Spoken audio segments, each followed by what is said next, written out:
Eliza Whittaker pressed her palm flat against her dead husband's chest and counted to 10. Cold, still, gone.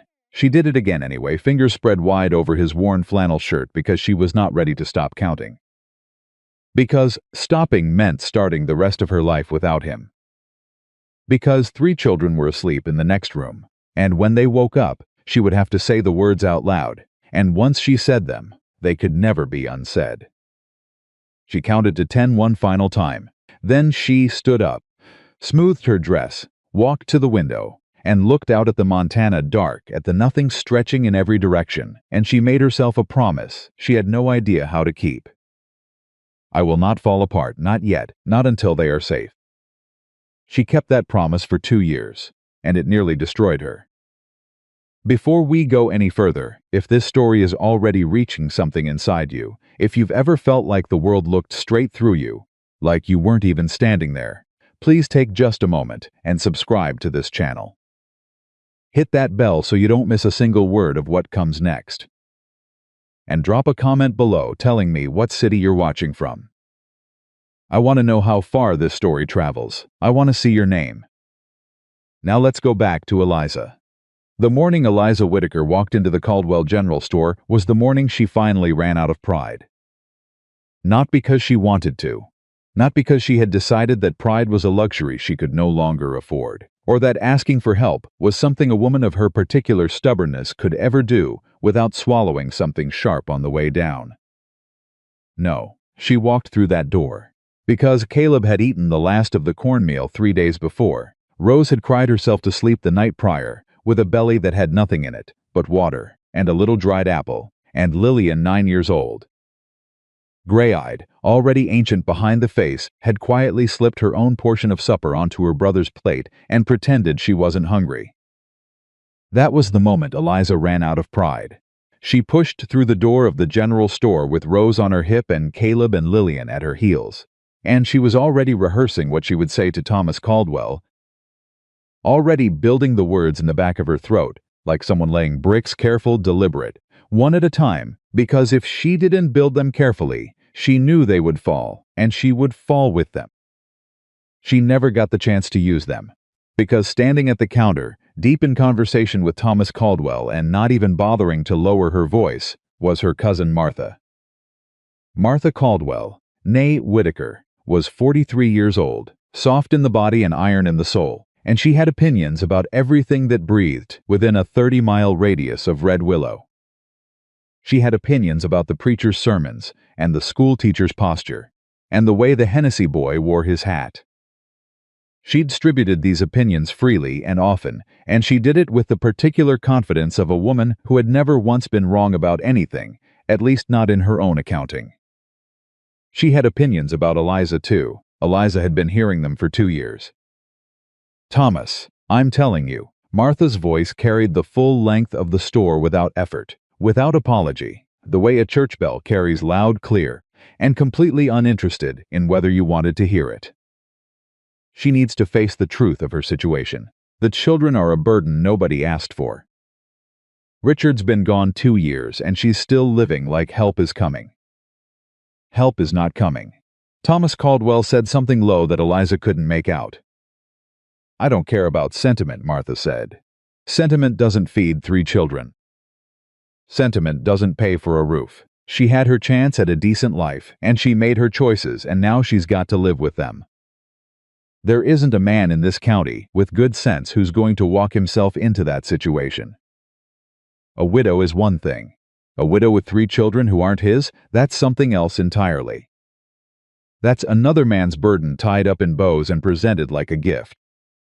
Eliza stopped walking. She was 4 feet inside the door, close enough to the shelves of canned goods that she could have reached out and touched them.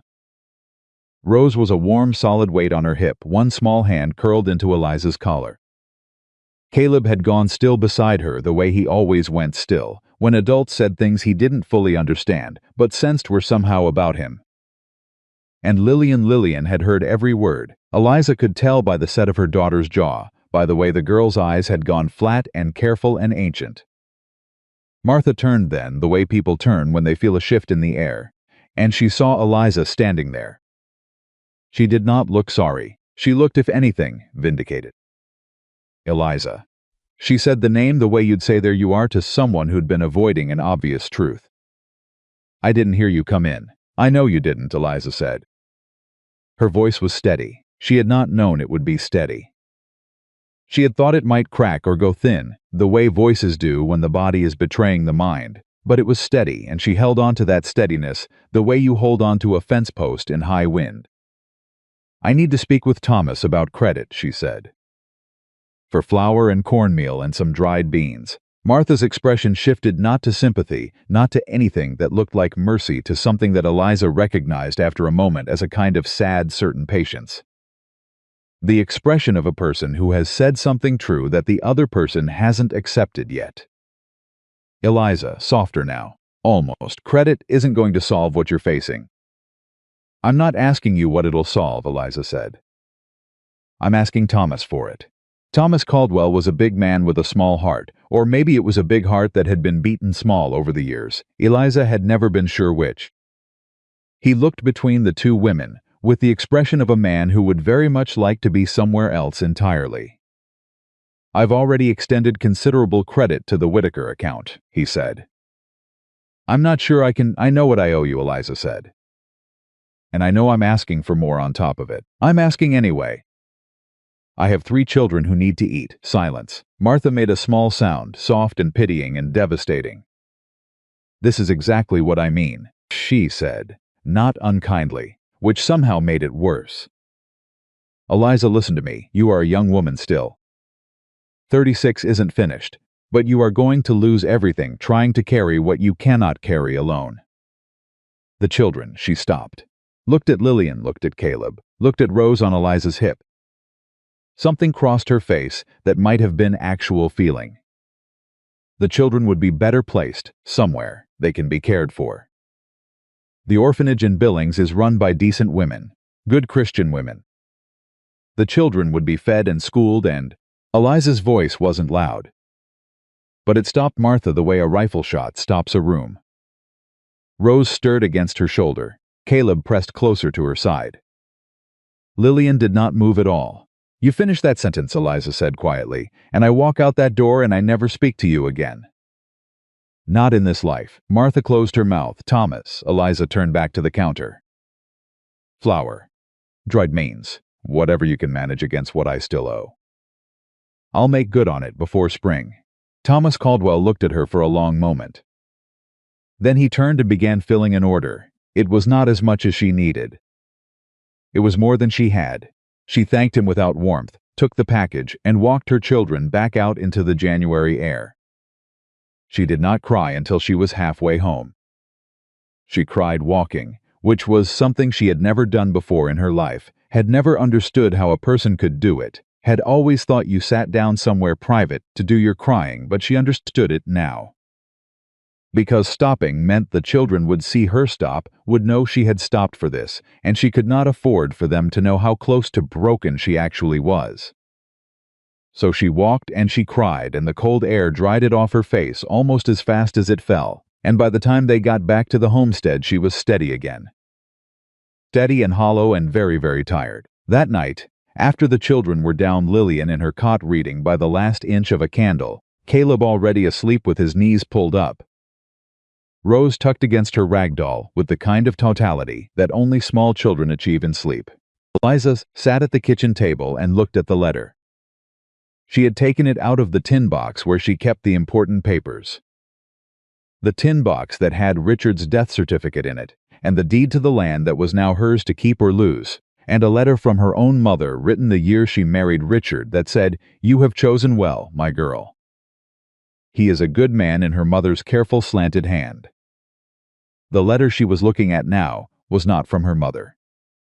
She had found it 3 weeks ago in a copy of the Helena Independent that had made its way out to Red Willow, folded inside a saddlebag belonging to a man passing through. She hadn't been looking for it.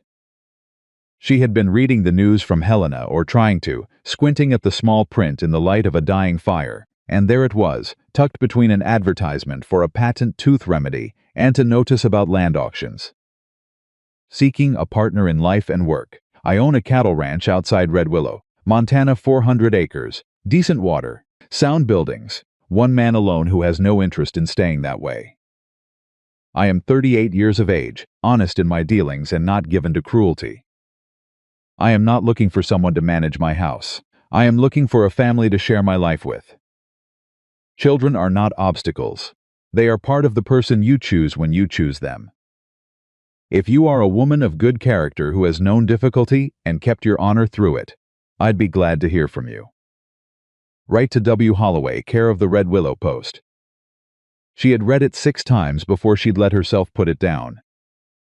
She had read it the way you read something that sounds too much like what you needed to hear, with suspicion first, then with something more dangerous than suspicion. She had read it looking for the catch, looking for the place where the words meant something different than they appeared to mean, looking for the telltale sign of a man who wanted cheap labor dressed up in matrimonial language, or a man who'd decided children sounded fine in theory until they were actually underfoot and crying and needing things at inconvenient hours. She hadn't found it, which scared her more than if she had. She had written back. It had taken her 4 drafts and 2 days to write 4 paragraphs. She had been honest in a way that felt almost violent, brutal, really, the way honest things sometimes are when you've spent a long time softening them for other people's comfort. She told him she was 36. She told him she had 3 children, their names and ages, their particular individual natures as best she could describe them in a letter.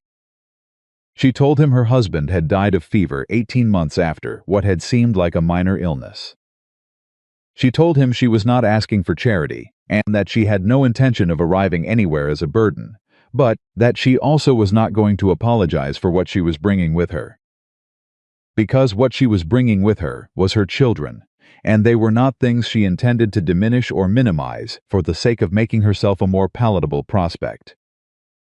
She had sent it before she could change her mind. The response came back in less than 2 weeks, which was fast for postal delivery between rural Montana points, and suggested either luck or intention, or both. Mrs. Whitaker, I appreciate a woman who writes plainly. I have been around enough to know the difference between plainness and roughness, and there is none of the latter in your letter. 3 children does not change my thinking. If anything, what you've described tells me more about you than a dozen letters from women who have had easier lives. A woman who keeps her children fed and her family together, after the kind of loss you've described, is not a woman I'd describe as a burden. She is a woman I would describe as exactly what I said I was looking for. I would like very much to meet you, if you are willing. I will cover the cost of travel for you and the children. There is no obligation beyond the visit. If you come and decide the situation is not what you need, I will see you safely back to wherever you wish to go. I only ask that you come with an open mind. Respectfully, W. Holloway. She had read that letter 9 times. She had cried after the 4th reading and refused to examine why. Now she sat at the kitchen table in the January cold, the letter flat under her palms, and she had a decision to make. She had written to 8 men over the past 6 months. 8. She had not done it easily, and she had not done it without considerable private mortification, because Eliza Whitaker had been raised to believe that a woman of good character did not advertise herself in newspapers like a piece of livestock. And it had taken her a long time to arrive at the point where the alternative watching her children go to sleep hurry, whilst pride sat fat and satisfied and useless on the shelf, was clearly end. Obviously worse than the humiliation of the thing. She had written to 8 men. 4 had not written back at all. 2 had written back, asked how old the children were, and then stopped writing. 1 had written 3 letters that became progressively more peculiar in ways she could not quite name but felt instinctively, the way animals feel weather before it arrives.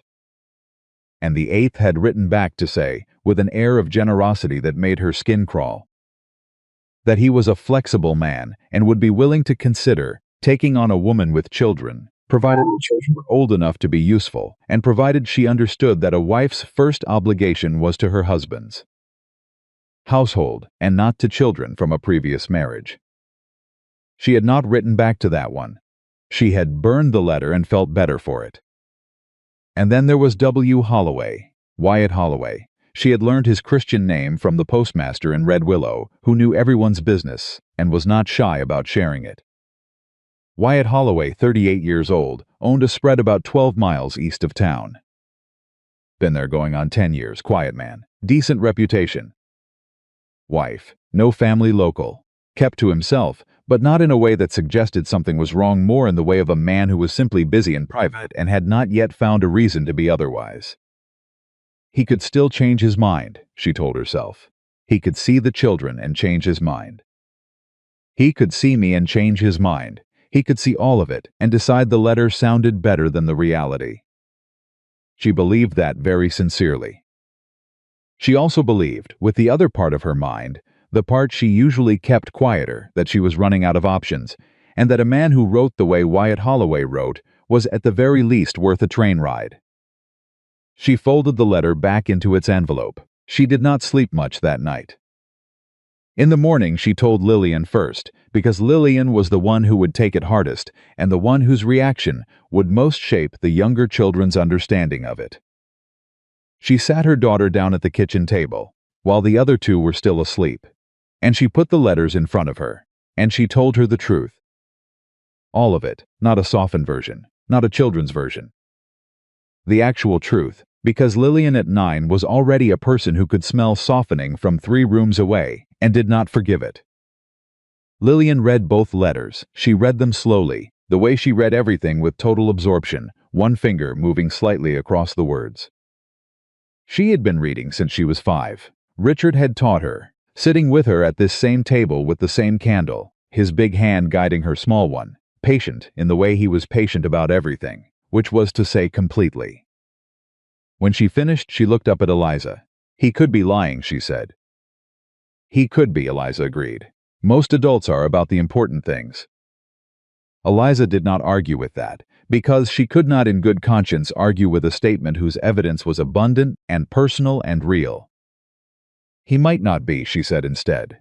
Lillian looked at the letters again. At Wyatt Holloway's words about children not being obstacles. At she is a woman I would describe as exactly what I said I was looking for. How will we know, she asked. We'll watch, Eliza said. We'll watch very carefully and we'll know. Lillian considered this. All right, she said finally, but if he's cruel, we leave. If he's cruel, Eliza said, we leave the same day. Lillian nodded, picked up the letters and handed them back to her mother with a gravity that belonged on someone 30 years older. And then she got up and started the morning fire, because there was a baby sister and a little brother asleep in the next room, and they would be hungry when they woke up, and the kindling wasn't going to light itself. Eliza watched her daughter move around the kitchen, with that particular ache she had gotten used to living, with the ache of watching a child grow up too fast, of knowing that the growing was happening in response to necessity and not choice, and not being able to stop it. She folded the letters into the tin box. She began packing 3 days later. She did not tell Martha. She did not tell anyone in Red Willow except Thomas Caldwell, to whom she explained that she was settling her credit by way of the ranch, proceeds from the sale of Richard's equipment, what little there was, and that she would be departing by week's end. Thomas received this information with a mix of what seemed like genuine relief and something that might have been guilt, though she did not examine the guilt part closely because she had no room left for other people's feelings at the moment. She packed their clothing, their books, the tin box with the important papers, and Rose's cloth doll, which Rose would not have survived the journey without. She packed the photograph of Richard that lived on the mantelpiece, because the children needed to be able to look at their father's face, and because she needed to be able to look at it too. And because taking it meant she was not trying to race him, only to move past the place where losing him had left her standing. The morning they left, the temperature was 9 degrees. The children were quiet on the way to the station. Even Rose, who was ordinarily not quiet, who had opinions about everything and expressed them in a steady, relentless commentary that Eliza had once found exhausting and now found essential, even Rose was quiet. Sitting between Lillian and Caleb in the wagon with her doll pressed to her chest and her eyes wide and watching. Caleb had cried a little in the night. Eliza had heard him through the wall and gone in and sat with him until he settled. "What if the horses don't like me?" he'd said, because this was what he was most afraid of, and Eliza loved him fiercely for the smallness of it. "If this man has horses," she'd told him, "and he seems like a man who does, I think the horses will think you're the finest thing they've ever seen." Caleb had considered this seriously. "You think?" "I genuinely think." He'd gone back to sleep. At the station, Eliza bought 4 tickets and helped her children onto the train with their bundle of belongings and sat them in a row on the wooden seat and watched Red Willow, Montana, slide away through the window. And she did not feel relief, and she did not feel hope, and she did not feel sorrow. She felt, mostly, determination, the particular grim-faced, jaw-set determination of a woman who has tried everything except this, and is going to try this now. The train took 2 days. Rose got sick on the first day, not from illness but from the motion, and Caleb talked the entire time about horses he had known, horses he had seen, horses he had read about. Horses that were theoretical and possibly mythological, and Lillian sat with her face turned to the window and her hands folded in her lap and did not say very much at all. Eliza watched the Montana landscape go past and tried not to think about Wyatt Holloway changing his mind. On the morning of the second day, Lillian turned from the window and looked at her mother. "Mama," she said. "Whatever happens," Eliza said, "we're together." Lillian nodded. Caleb said, "Do you think he has a black horse?" "I hope he has a black horse." "Black horses are the best ones." Rose said nothing. But she moved closer to Eliza on the seat, and Eliza put her arm around her, and they rode the last 2 hours together, like that, huddled into themselves, 4 people braced against whatever was coming.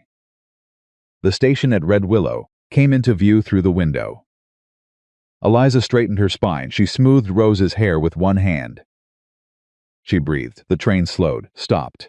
She stood up, took Rose onto her hip, reached down for the suitcase, and she walked to the door of the car. The platform was cold and bright. She stepped off the train. And there was a man.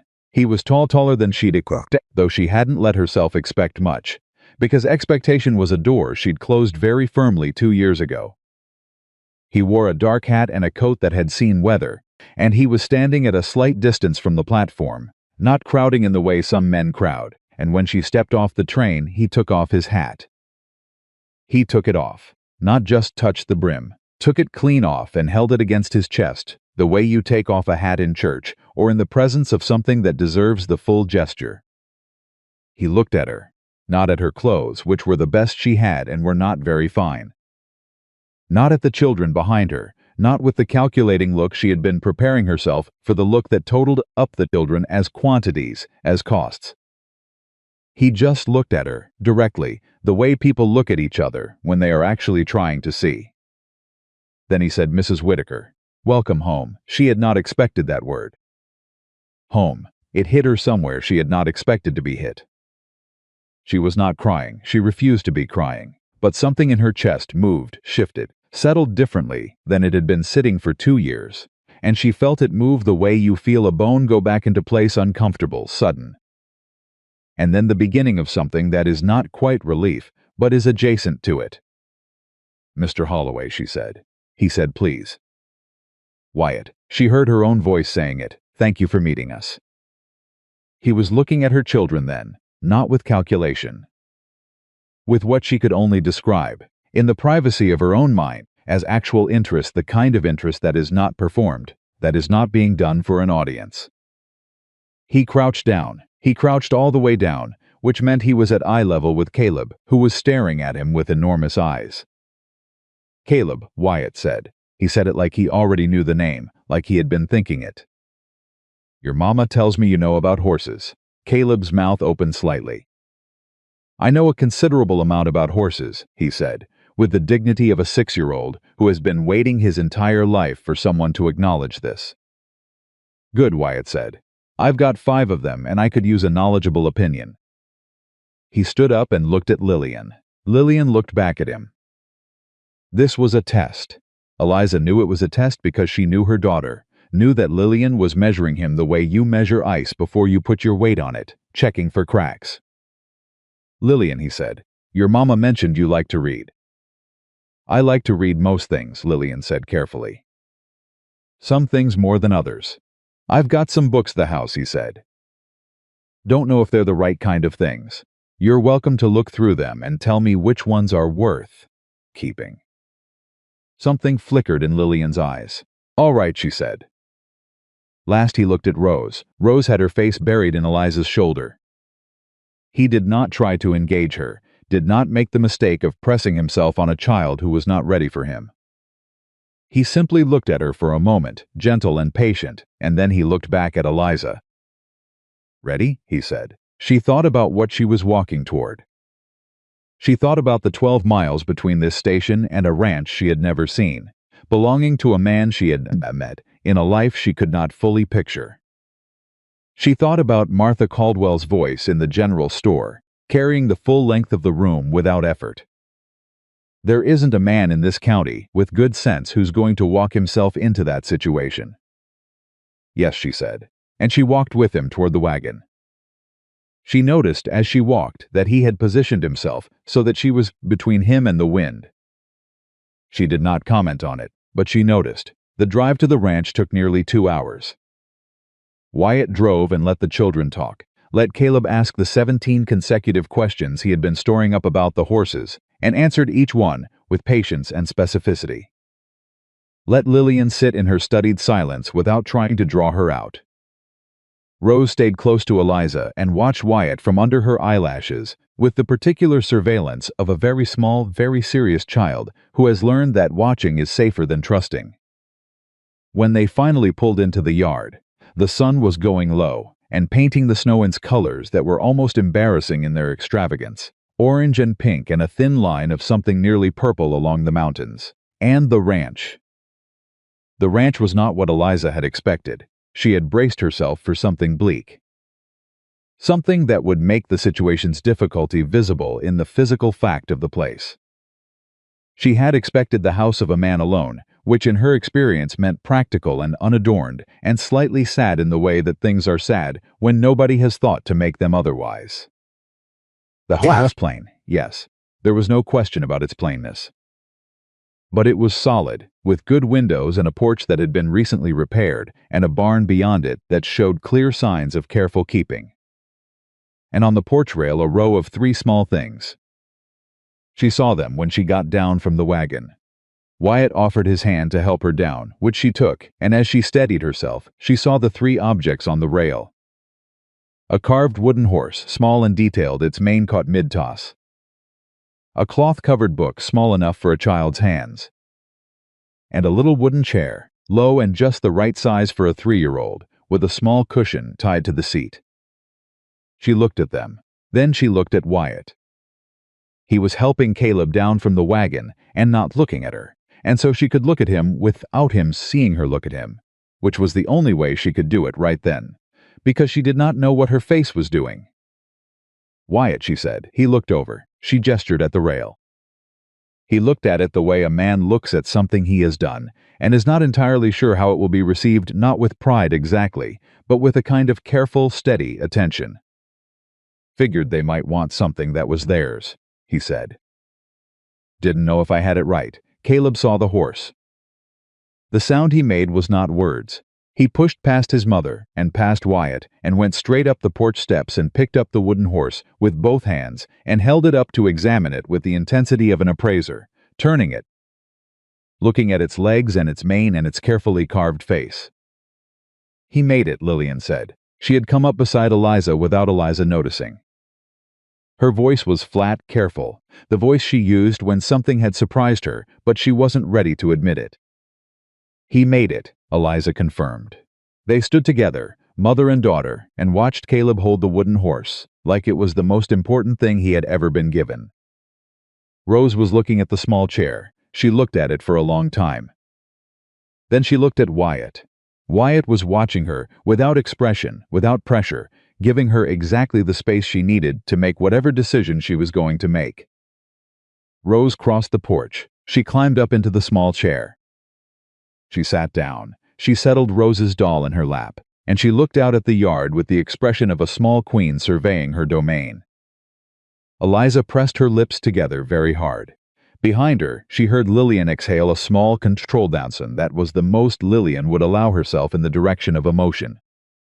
Wyatt said quietly, so only Eliza could hear, "The books are inside." For Lillian, "I wasn't sure if I should put them out here." Eliza turned and looked at him. He was looking at her with the same direct attention he'd used at the station.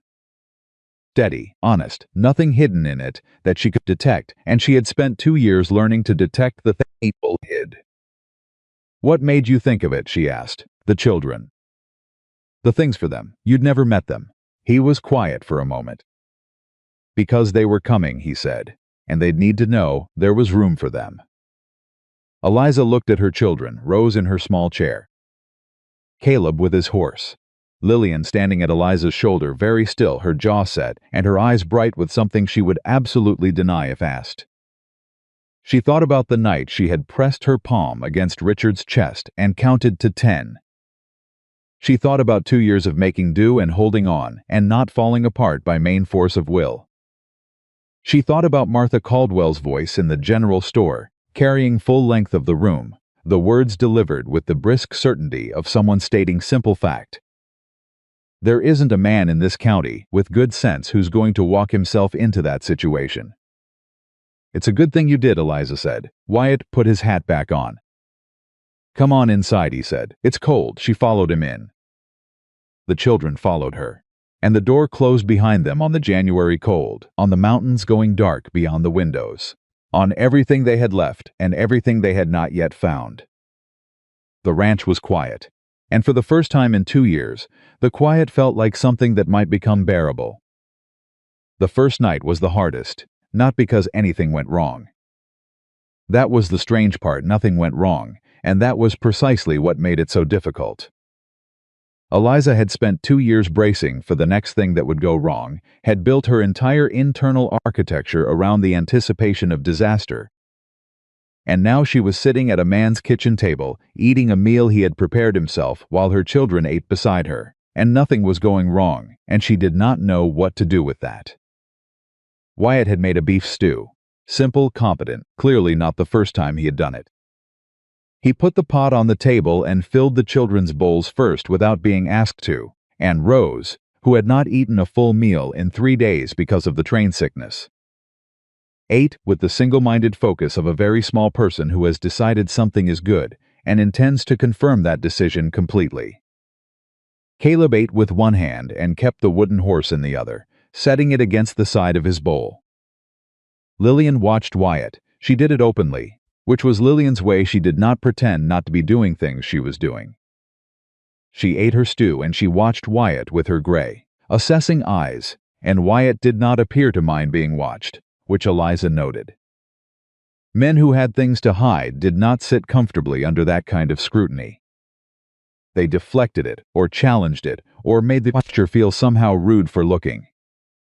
Wyatt passed the bread and answered Caleb's questions about the horses and did not perform at all, which was the most disarming thing he could have done. After supper, he showed them where they would sleep. 3 rooms. Eliza had known this from his letter, but standing in the hallway and seeing it made it real in a way that the letter had not quite managed. 3 rooms prepared, clean, with quilts on the beds and enough space to be actual rooms and not afterthoughts. Caleb's room had the wooden horse's kin all along the windowsill, not the carved one, which was already in Caleb's fist, but a series of drawings pinned to the wall beside the window, horses in various postures. Clearly done by someone who had looked at real horses and tried to get them right. Caleb stopped in the doorway and stared. "Did you draw those?" he asked. "When I was about your age," Wyatt said. "Figured a boy who knows about horses ought to have them on his wall."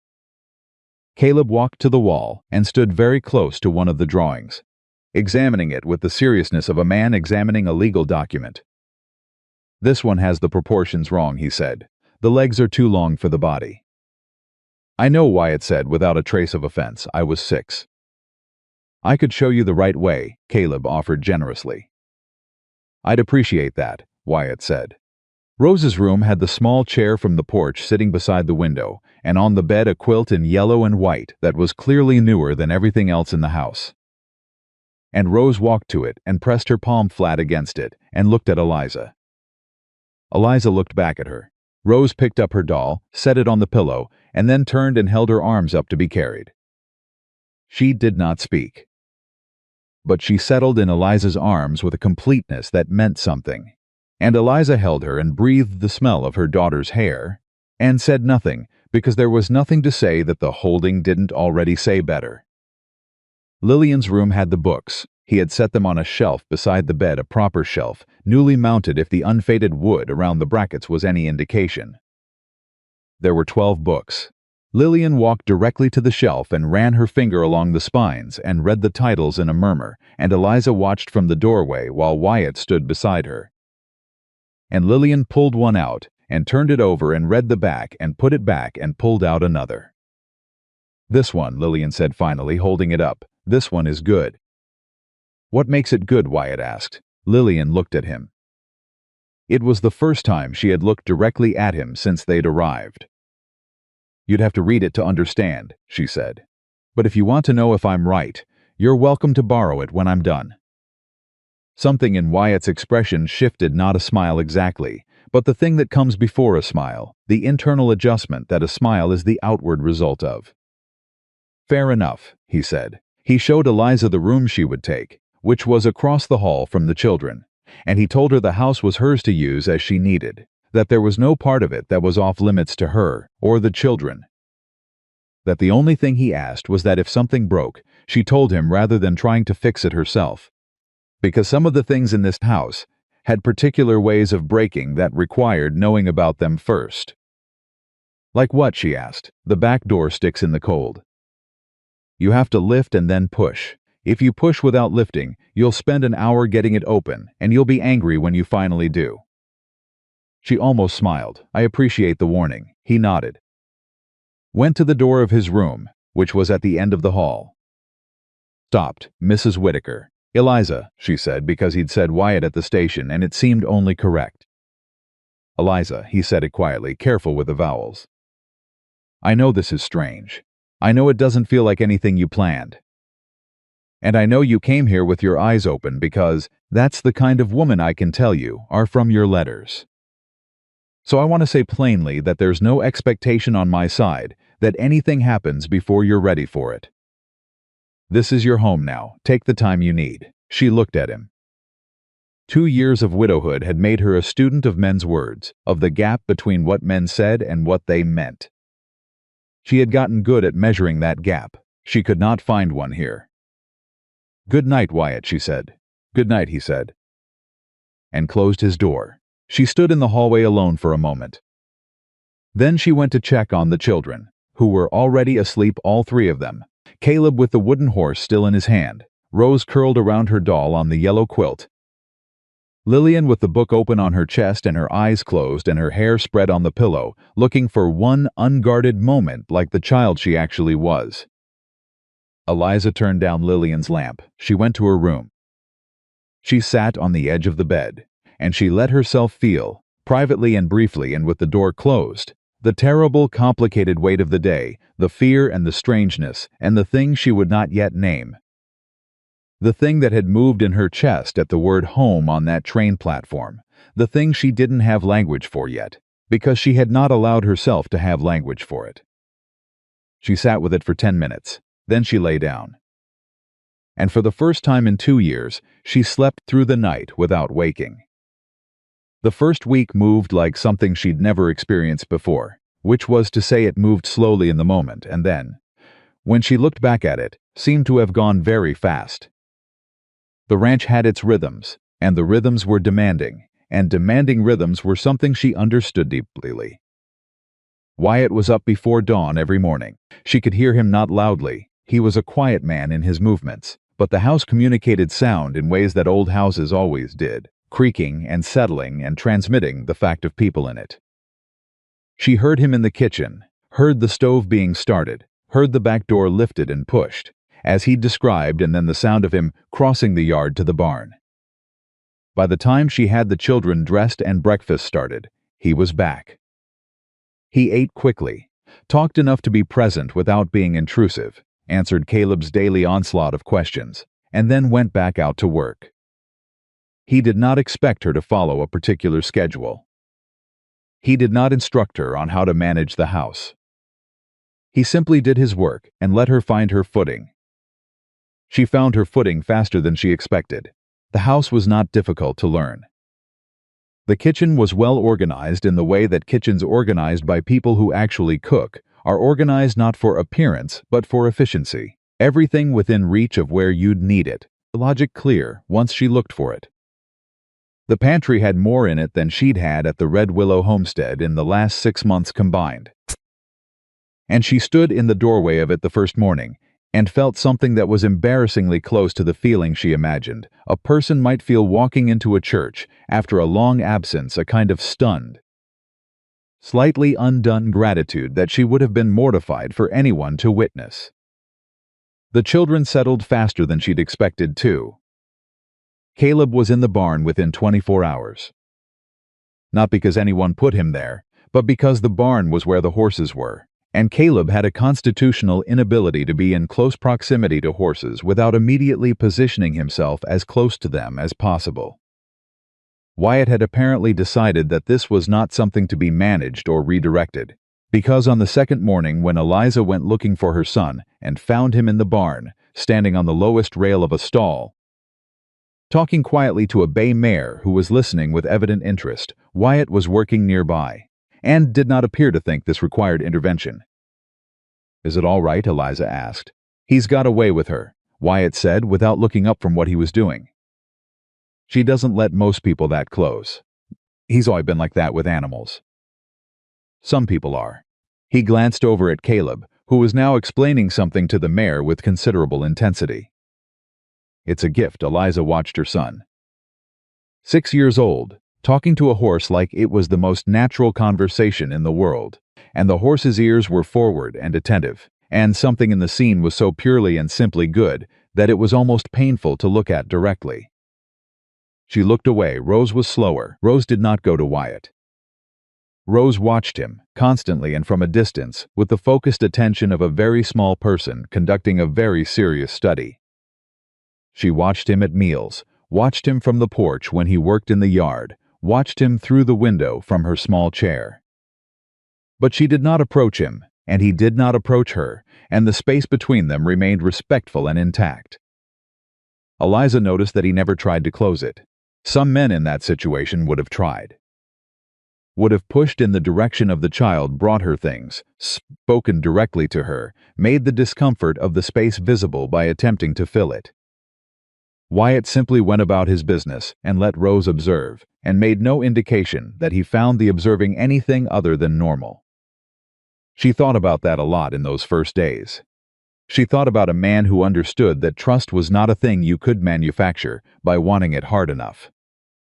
Then came the morning of the 6th day, which was when Lillian finally broke.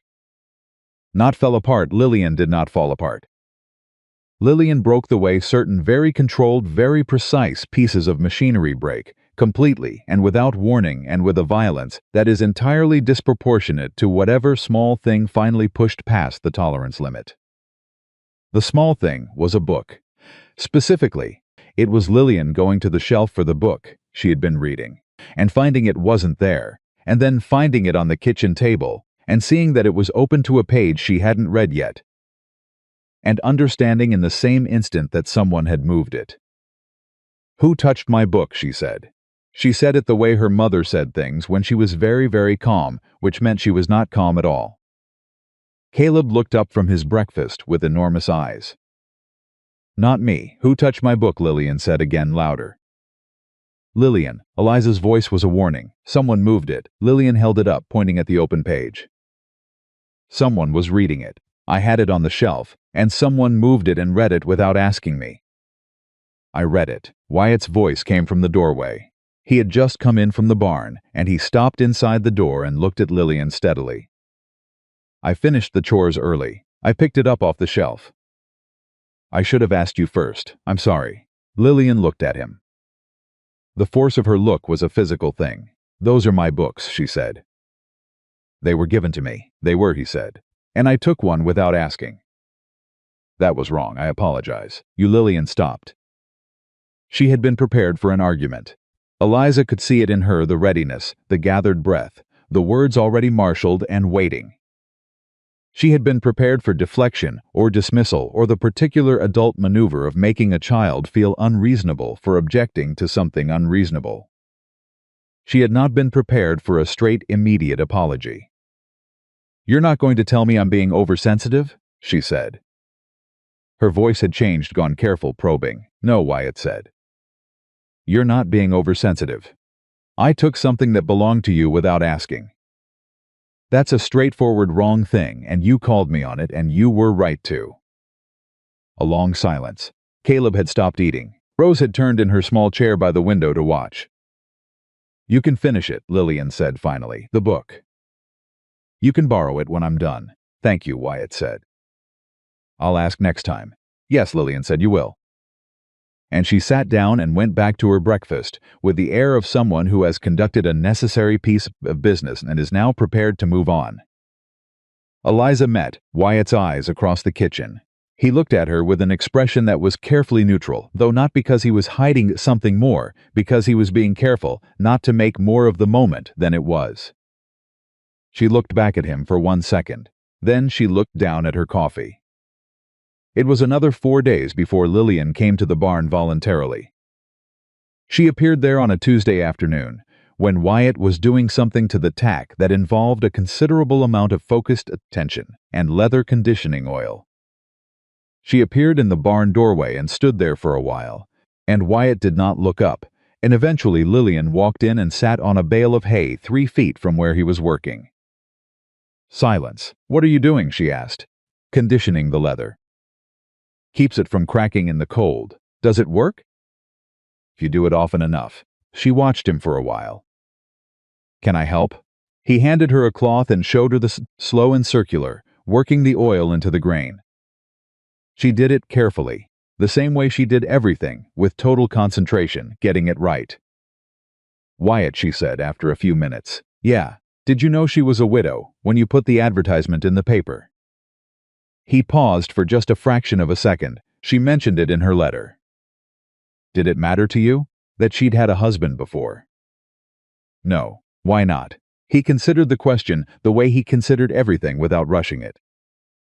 "Because the question I asked myself was whether she was the person I said I was looking for in that advertisement. The rest of it is her life, not her flaw." Lillian rubbed the leather in slow circles. "Most people around here thought it was a flaw. I know." Martha Caldwell said. She stopped. "You don't have to tell me what she said." "She said no man with good sense would take on a widow with 3 children. She said it flat and even like reading a weather report." Wyatt looked at her directly. "Do I look like a man who's regretting this?" Lillian looked at him for a long moment. "No," she admitted. Then Martha Caldwell may have been wrong. Something crossed Lillian's face fast, almost imperceptible, the flicker of something that was not quite a smile but was in the neighborhood of one. She went back to the leather. They worked in silence for another hour, and it was the most comfortable silence Eliza had ever seen her daughter sit in with a person who wasn't family. She watched it from just outside the barn door, where neither of them could see her. Then she walked back to the house and started supper and did not think about what was happening in her chest. Or rather, she thought about it, and then firmly set the thought aside and said to herself, "Not yet. Watch. Wait, you don't know enough yet." She was good at saying that. She had been saying it for 6 days. She kept saying it for another week. What changed things was not dramatic. It was not a single moment or a revelation. It was smaller than that, and more insidious, the way the actually important things usually are. It was the accumulation the way Wyatt mended Caleb's boot without remarking on it, leaving them outside Caleb's door the next morning just fixed and ready. The way he had figured out, without being told, that Lillian preferred silence in the morning, and did not try to make conversation with her before she'd had an hour to settle into the day. The way he kept a cup of coffee ready when Eliza came down in the mornings, without making it a thing. It was simply there, the right temperature, because he had noticed when she came down and had gotten the timing right. She had not asked him to do that. He had not announced that he was doing it. It was simply done. She thought about that cup of coffee more than was probably reasonable. She thought about what it meant when a person noticed something about you and acted on it without requiring acknowledgement or credit. She thought about how different that was from the performed noticing she had encountered in the men who'd written back to her letters, the men who'd wanted her to know they were being patient, who their patience into a presentation. Wyatt's noticing came without a presentation. She was still thinking about it the morning Caleb got hurt. It was 3 weeks into their being at the ranch. Caleb had been climbing on the fence rails that bordered the horse pasture, which he did constantly, and which she had told him to stop constantly, and which he continued to do with the selective hearing of a 6-year-old, who understood the instruction, but judged the risk differently than his mother did. He fell badly. Not catastrophically, he was not seriously injured, but he fell from the top rail and hit the ground hard, and the sound of it came through the kitchen window where Eliza was working, and she was out the back door and across the yard, before she had fully processed what the sound was. Caleb was sitting in the dirt crying, and Wyatt was already crouching beside him, because Wyatt had been in the barn and was closer. "Let me see," Wyatt said, calm, steady, the voice of a man who was not panicking. He took Caleb's arm gently, looked at the wrist that Caleb was cradling. "Move your fingers for me." Caleb moved them. "Does it hurt here?" Caleb hissed. "Yes, bruised, not broken." He looked at the boy's face, at the tears, at the specific expression of a child who is crying more from shock and indignation than from real pain. "You had a fall." "I know I had a fall," Caleb said with feeling. "Hurts. Yes, you'll remember it next time you go up that high." Caleb considered this. "Probably," he admitted. Eliza reached them. She dropped to her knees beside Caleb and put both hands on his face, that automatic maternal gesture, checking the face first for damage and for shock, and Caleb leaned into her hands for a moment with the particular 6-year-old surrender of a boy who has decided it is acceptable to need his mother right now. "He's all right," Wyatt said quietly. "Wrist is bruised." "Nothing broken." She looked at her son's face, looked at his wrist. Her heart, which had been doing something irregular since she heard the sound from the window, began to slow. "Caleb," she said. "I know," Caleb said. "I know, Mama. You told me." And yet he agreed miserably. Wyatt's hand was on Caleb's shoulder, just resting there, not heavy, not making anything of it, simply there, the way a hand is there when a person needs to feel that someone is present. Caleb did not pull away from it. Eliza watched that. She watched her son lean slightly, barely perceptibly, into the touch. She picked Caleb up, because he was still small enough to be carried, and because she needed to carry him right now, and she took him inside and sat with him and put a cold cloth on his wrist and let him tell her, in complete and vivid detail, exactly what had happened from his perspective, which involved the wind and an unexpected slippage, and several other factors that he felt were relevant mitigating circumstances. She listened to all of it. After he'd been settled with his wooden horse and a piece of dried apple and the wrist wrapped and the drama sufficiently acknowledged, she went back outside. Wyatt was at the fence. He was fixing the rail that Caleb had fallen from, reinforcing it, she could see, adding a horizontal board below the top one that would make it harder to climb and harder to fall from. He did it without being asked. He did it without making a point of doing it.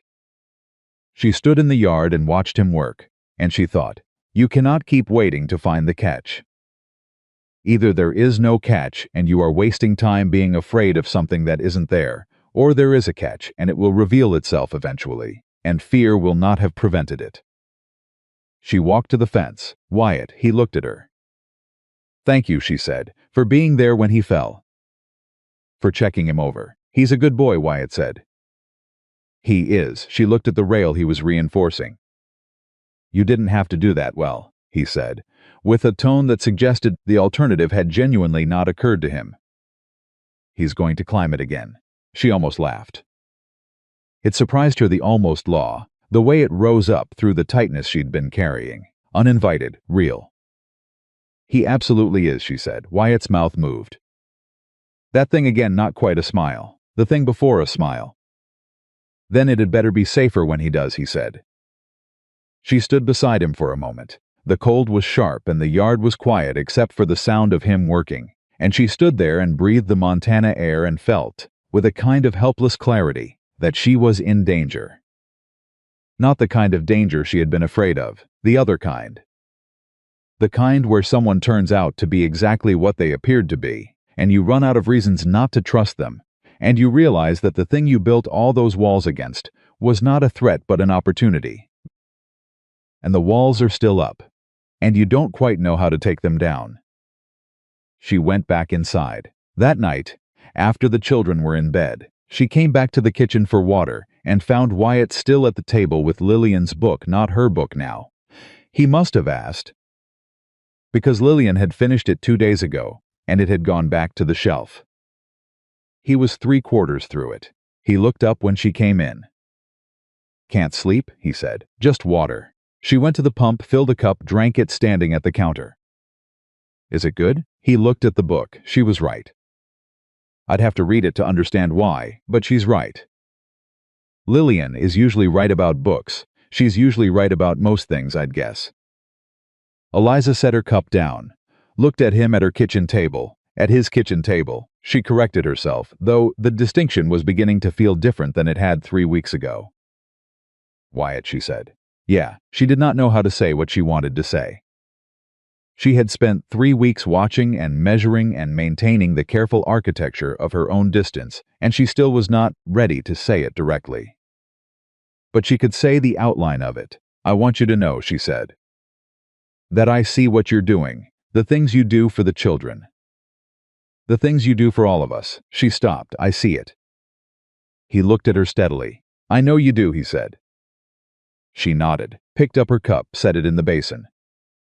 "Good night," she said. "Good night, Eliza." She went to the hallway. She stopped. "Wyatt," she didn't turn around. "The coffee in the mornings." "The way it's ready when I come down." A pause. He said. "Don't stop doing that," she said, and she went to bed. She lay in the dark and she thought about tomorrow, and about the week after, and about the particular shape of the life that was assembling itself around her, whether she had consented to it or not, and she thought about what it meant to stop bracing for the fall, and to let yourself be, for a moment, simply somewhere. She did not think it was love yet. She was not sure she would know love if she met it again. But she thought it might be the thing before love. The opening. The door that you'd kept shut so long you'd forgotten it had a handle. She was remembering the handle. In the room across the hall, she heard Rose shift in her sleep and make a small sound, the not quite word she made, when a dream was starting. It faded. The house settled into quiet. 3 weeks. She had been here 3 weeks. She looked at the ceiling in the dark and thought Richard. I don't know what this is. I don't know where it goes. But the children are eating, and Caleb laughed today, real and full, the way he laughed before. And Rose has a chair she sits in like she belongs there. She breathed. I think we might be all right. She did not know, lying there in the Montana dark with the cold pressing against the window glass, that in 6 days a storm was coming that would test every single thing she thought she understood about Wyatt Holloway. She did not know that in 6 days she would watch him ride into freezing rain and not come back for 2 hours, and she would stand at that window, counting seconds the way she had once pressed her palm to a chest and counted to 10. She did not know that in 6 days she would understand, finally and completely, what kind of man she was dealing with. She only knew the ceiling, the quiet, the house, breathing around her like something alive. She closed her eyes and slept. The storm came on a Thursday. It did not announce itself the way storms sometimes do, with a slow darkening, a drop in the air, a gradual gathering of intention. It arrived the way the worst things arrive, fast, without warning, and with absolute conviction about its own authority. Eliza was in the kitchen when she heard the wind change. Not just pick up change in its fundamental character, from the cold but manageable Montana wind she had been learning to live alongside, to something that had weight and intent and was not interested in being navigated around. She went to the window and saw the sky had gone the color of a bruise, and the temperature had dropped. She could feel it through the glass, could feel the cold pushing in around the frame, and she thought, tonight is going to be bad. She had no idea. Wyatt came in from the barn at midday with his hat pulled low and snow already in the creases of his coat, and he went directly to the stove and put more wood in without stopping to take his coat off, which told her something about how seriously he was reading the sky. "How bad?" she asked. He straightened up. "I'm going to secure the barn doors and check the stock. I want the children inside before it gets any worse." "They're inside already. Caleb's been in since this morning." He looked at her. "Rose?" She was tired after breakfast. "Lillian?" A pause. "She's always reading." Something in his expression shifted just slightly, the thing she had come to recognize as his version of humor, the internal acknowledgement that went almost but not quite to the surface. "Then it was gone," he said. "Keep them in. This is going to come fast." He went back out. She watched him cross the yard through the window, bending into the wind, and she thought about what he had said about the storm and about fast, and she started doing what she always did when something was coming. She prepared. She checked the firewood stacked inside the back door. She put the kettle on. She assessed the pantry and started a pot of soup, because soup was the thing you made when the world outside was becoming unreliable. Because soup meant the stove was working, and the house was warm and you were feeding people, and those three facts together were something like a bulwark against whatever was outside trying to get in. Lillian appeared in the kitchen doorway at 2 in the afternoon with the particular expression she wore when she had been reading a book she was not quite ready to surface from and had surfaced anyway, because something felt different in the house. "What is it? Storm coming. How bad?" "Wyatt says bad enough." Lillian moved to the window and stood there for a moment. Then she turned and went back to her book. She appeared again 20 minutes later. "Do you need help with supper?" Eliza looked at her daughter, 9 years old, and offering to help with supper because she could tell her mother was doing the thing she did when she was managing something, the brisk, efficient, contained thing. "Set the table," she said. Lillian set the table. Caleb woke from a nap and found the storm and found it fascinating, which required a sustained maternal effort to redirect away from his stated intention of going outside to look at it more closely. Wyatt came back in at 4 with ice on his coat and took his hat off and stood by the stove for a full minute without speaking, which told Eliza more than any weather report could have. "I moved the stock in," he said. "They're settled." "Good. Temperatures dropping fast. Could be down to 20 below by midnight." 20 below. She had lived in Montana her whole life, and she still felt the number in her sternum. "We'll be all right inside," she said. "Yes." He looked at the soup pot. "Smells good." They ate supper early, while there was still some pale light left in the sky, because somehow they both arrived at this decision independently and then found themselves already executing it without having discussed it, which was one of those small moments that Eliza had been accumulating without knowing where to put them. The children ate fast and loud, and Caleb described, in comprehensive detail, what he believed a storm of this magnitude would feel like to a horse, which led to a discussion with Wyatt about how horses actually behave in storms that was genuinely educational for everyone at the table. Rose ate her soup and said nothing, which was normal.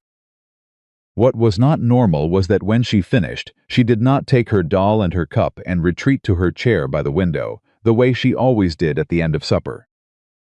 She sat at the table. She sat there with her hands folded on the surface, looking at Wyatt with those enormous dark eyes, and then she pointed at the window.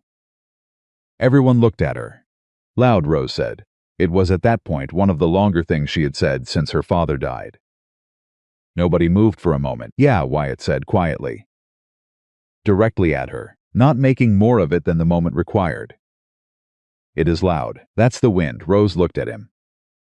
"Loud," she said again, but differently, not a report this time. More an inquiry. "It'll be loud for a while," he said, "but we're inside. We're warm." Rose considered this information with great seriousness. Then she picked up her doll, got down from her chair, and went to the window to watch the storm. Eliza looked at Wyatt. He was looking at his bowl. She looked back at her soup. She was thinking about the word we're warm. We're inside the we. Specifically, the casual, unthought way he had said it, like it was already true, like it had been true for a long time. She put her spoon down. She picked it back up. Storm hit full force around 8 o'clock.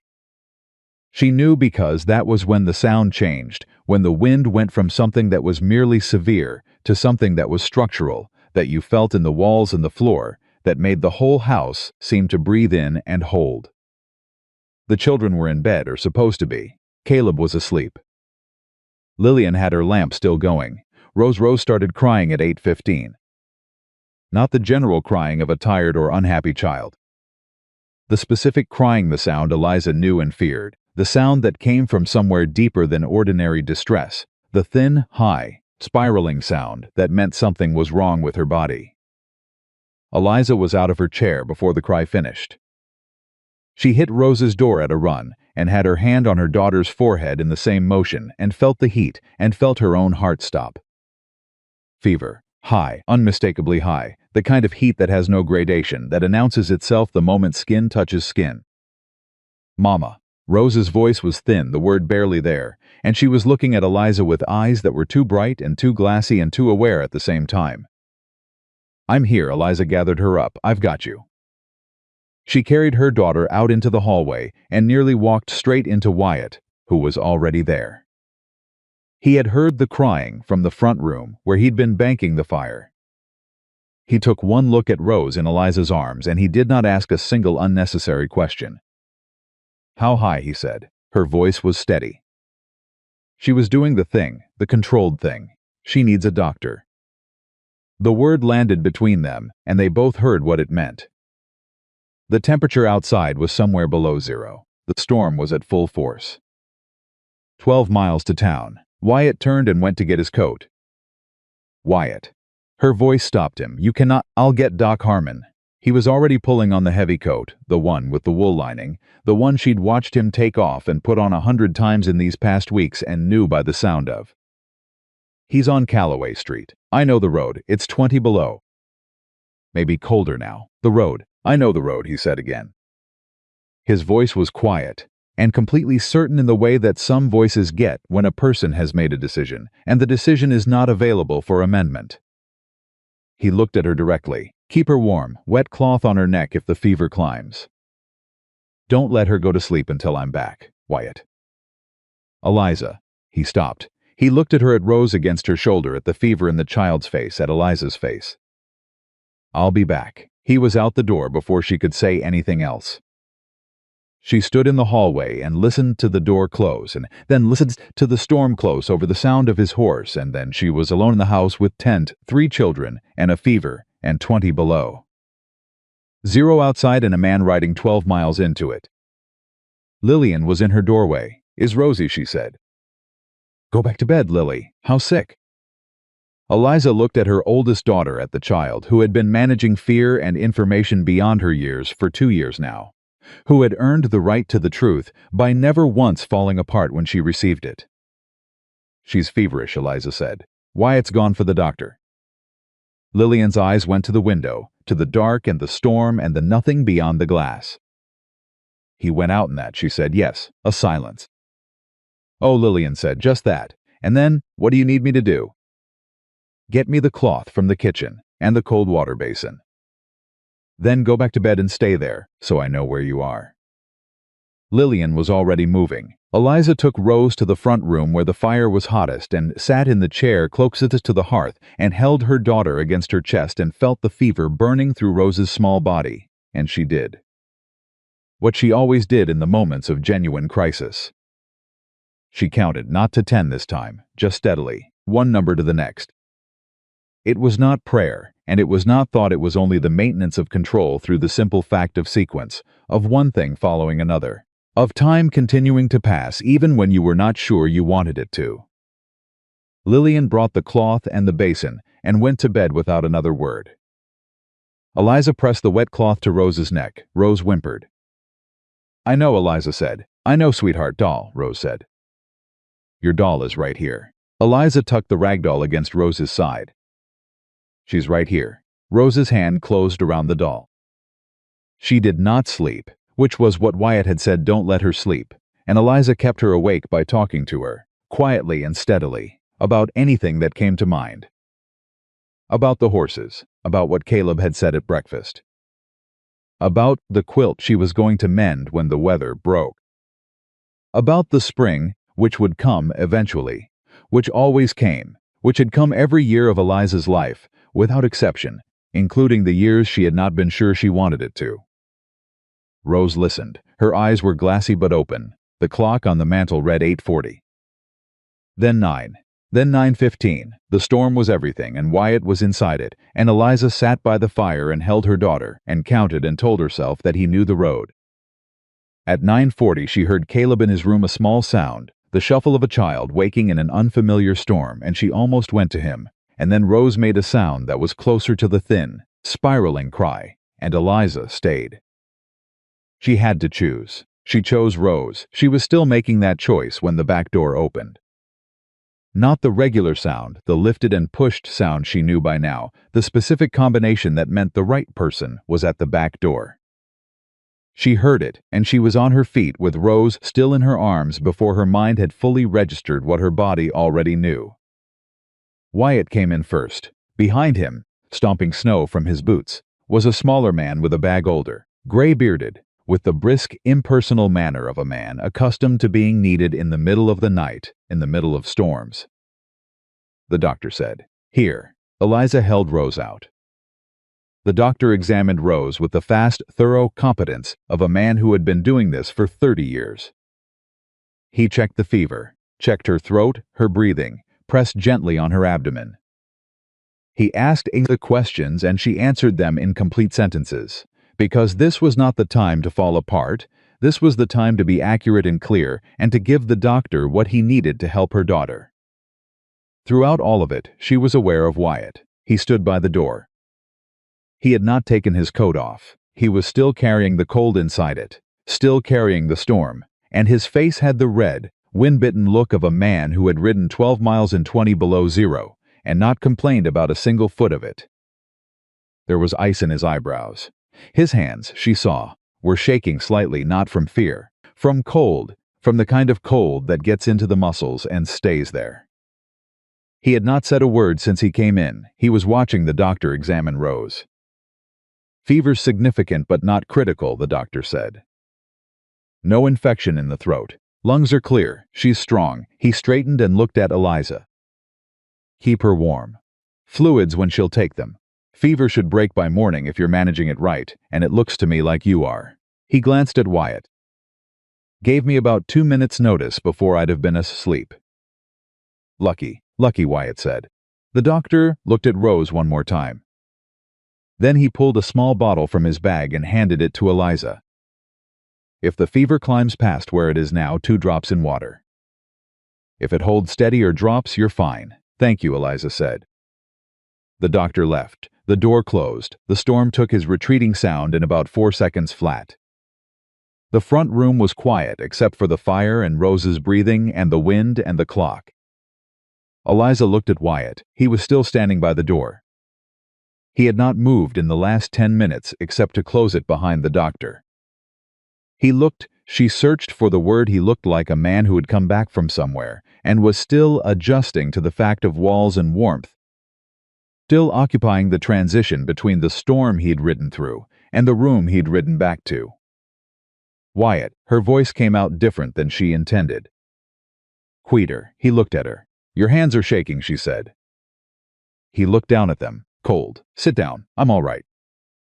"Sit down," she said, not harsh, not soft either, the voice she used when she meant something completely. "I need to put Rose down, and then I'm going to make coffee, and you are going to sit down and drink it."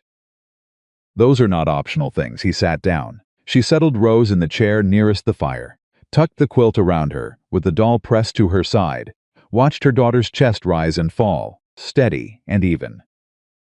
Then she went to the kitchen and started the coffee with hands that were entirely steady, and she stood at the stove and let herself feel, for exactly 30 seconds, the full force of what the last 2 hours had been. She counted to 30, then she stopped feeling it and went back to managing it, because Rose was still feverish, and Wyatt was still cold, and the storm was still outside, and there would be time later, somewhere later, for the feeling. She brought the coffee back. He took the cup with both hands. She sat across from him. They were quiet for a moment, listening to the storm, listening to Rose breathe. "She's going to be all right," he said. "Yes." A pause. "The doctor said so." "I know what the doctor said." His voice was tired. Not defeated, tired in the specific way of a man who has pushed himself hard and is not quite all the way back yet. "I'm saying it because I need to say it." She looked at him. "Why?" she asked, quietly. He held the cup between his hands and looked at the fire, and the muscle in his jaw moved once. "My brother's name was Thomas," he said. She went very still. "He was 8 years old when he died." Wyatt's voice was flat, but flat the way water is flat when there's a great deal underneath it. "Fever winter. Same kind of night." She said nothing. She had learned, over these weeks, that Wyatt Holloway was not a man who offered things about himself easily. When he offered something, it was because he had decided to, and the right response was to receive it, not to rush at it. "The doctor couldn't get to us in time," he said. "Road was blocked." "My mother sat with him the whole night." He paused. "I was 10. I sat with her. We watched it happen." "The fire crackled. That's why you rode out," she said. "I wasn't going to let a child get sicker in there while I sat inside waiting for the weather to change." He looked up at her then. "Not ever. Not for any reason." She looked at him across the front room of his house, their house. That word again, the "we" from earlier tonight, and she thought about a 10-year-old boy, sitting beside his mother in the cold, watching something terrible happen slowly. And then about a 38-year-old man riding 12 miles into 20 below zero, so that that thing did not happen again, not in a house he was responsible for, not to a child who was in his care. She thought, this is who he is, not who he is presenting himself to be. Not who he wants her to think he is, this is the actual man. "Wyatt," she said. "Yeah, I'm glad you're back." He looked at her steadily, not with relief, not with any particular expression she could name easily, with something quieter and more serious than any of that. "Me too," he said. Rose made a small sound from the chair and they both looked at her. She was shifting, the doll still pressed to her chest, moving the way children move when a fever is doing something, when it's climbing or breaking or simply rearranging itself. Eliza crossed to her immediately and put her hand on her forehead. Cooler, not cool, not better yet, but measurably, perceptibly cooler than it had been 20 minutes ago. "It's coming down," she said. She heard Wyatt exhale. Not dramatically, just exhale. The breath that leaves a body when it has been holding against something and the something has shifted. She stayed beside Rose for a long time, checking the fever in intervals, replacing the cool cloth, talking to her daughter in the low continuous voice she'd been using all night. Wyatt stayed in the room. He did not try to make himself useful in ways that weren't needed. He did not sleep, though she could tell the cold and the ride and the hours were in him. He simply stayed. At some point past midnight, Rose's fever broke. Eliza felt the sheet of heat lift off her daughter's skin, felt the transition from burning to merely warm to the damp, settling calm of a fever that has run its course and surrendered.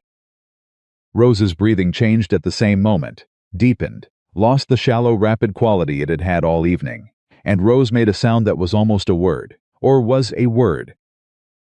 The syllable at the beginning of her name for her doll, and then she was asleep. Really asleep, the safe kind. Eliza pressed her lips to her daughter's forehead.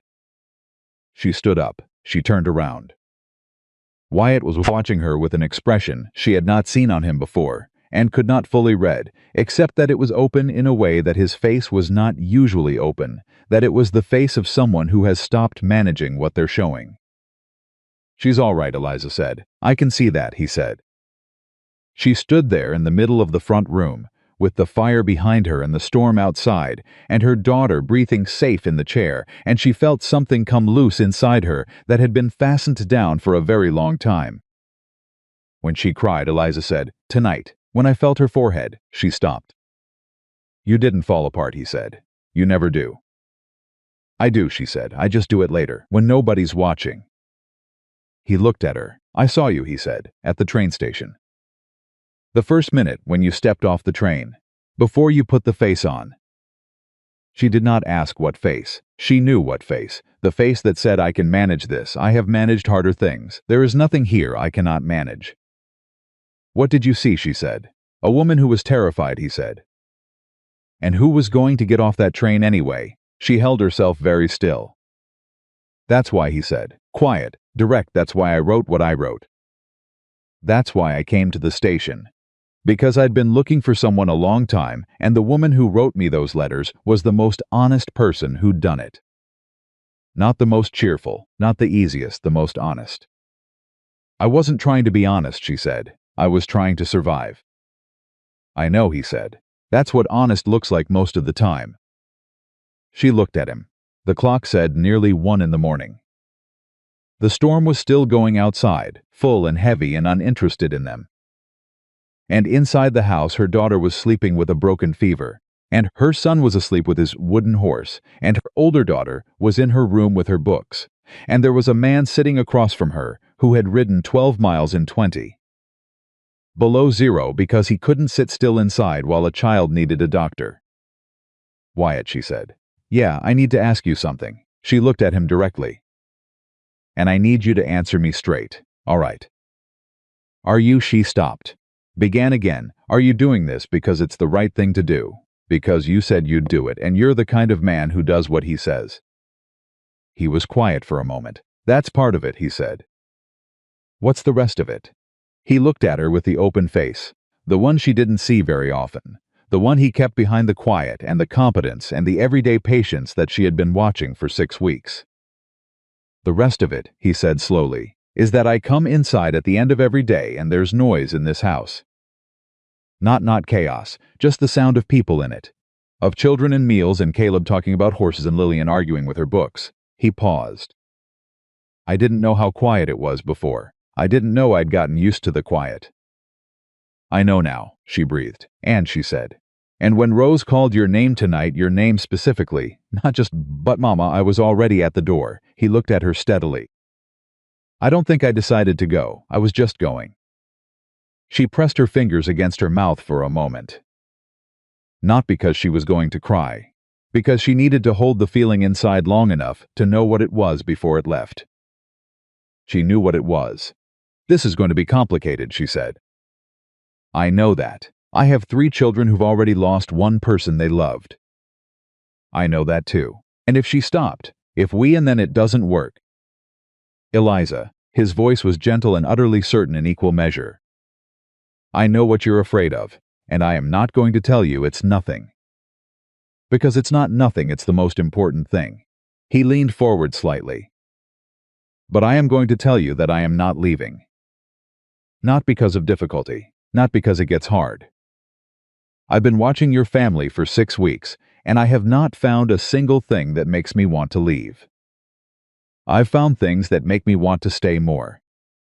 She looked at him. Like what? She said. Like Caleb with the horses. He said it simply. Like Lillian deciding to lend me her book. Like Rose sitting in that chair on the porch the first day, like she'd always been there.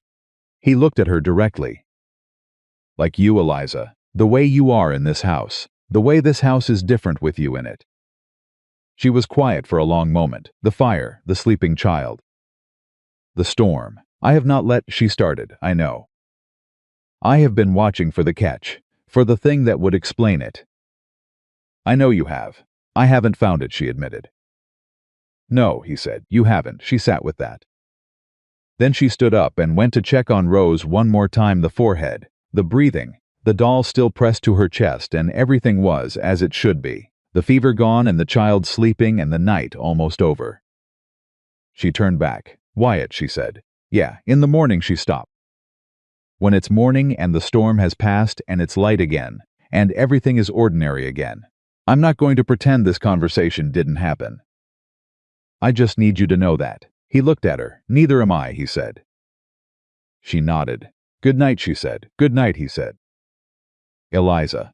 She went down the hall. She stopped at Caleb's door and opened it a crack and found him asleep and fine and with the wooden horse still in the curve of his arm. She closed it again. She stopped at Lillian's door and found the lamp dark and her daughter's breathing even and the book on the floor beside the bed where it had fallen when she fell asleep. She went to her room. She sat on the edge of the bed. She thought about what Wyatt had said about his brother Thomas. She thought about a 10-year-old boy watching something terrible happen slowly and being unable to stop it. And then about a 38-year-old man who had carried that memory for 28 years and responded to it not by closing himself off from loss, which would have been the reasonable thing, the self-protective thing, but by refusing to let it happen again. By riding into the storm, by being the person who showed up.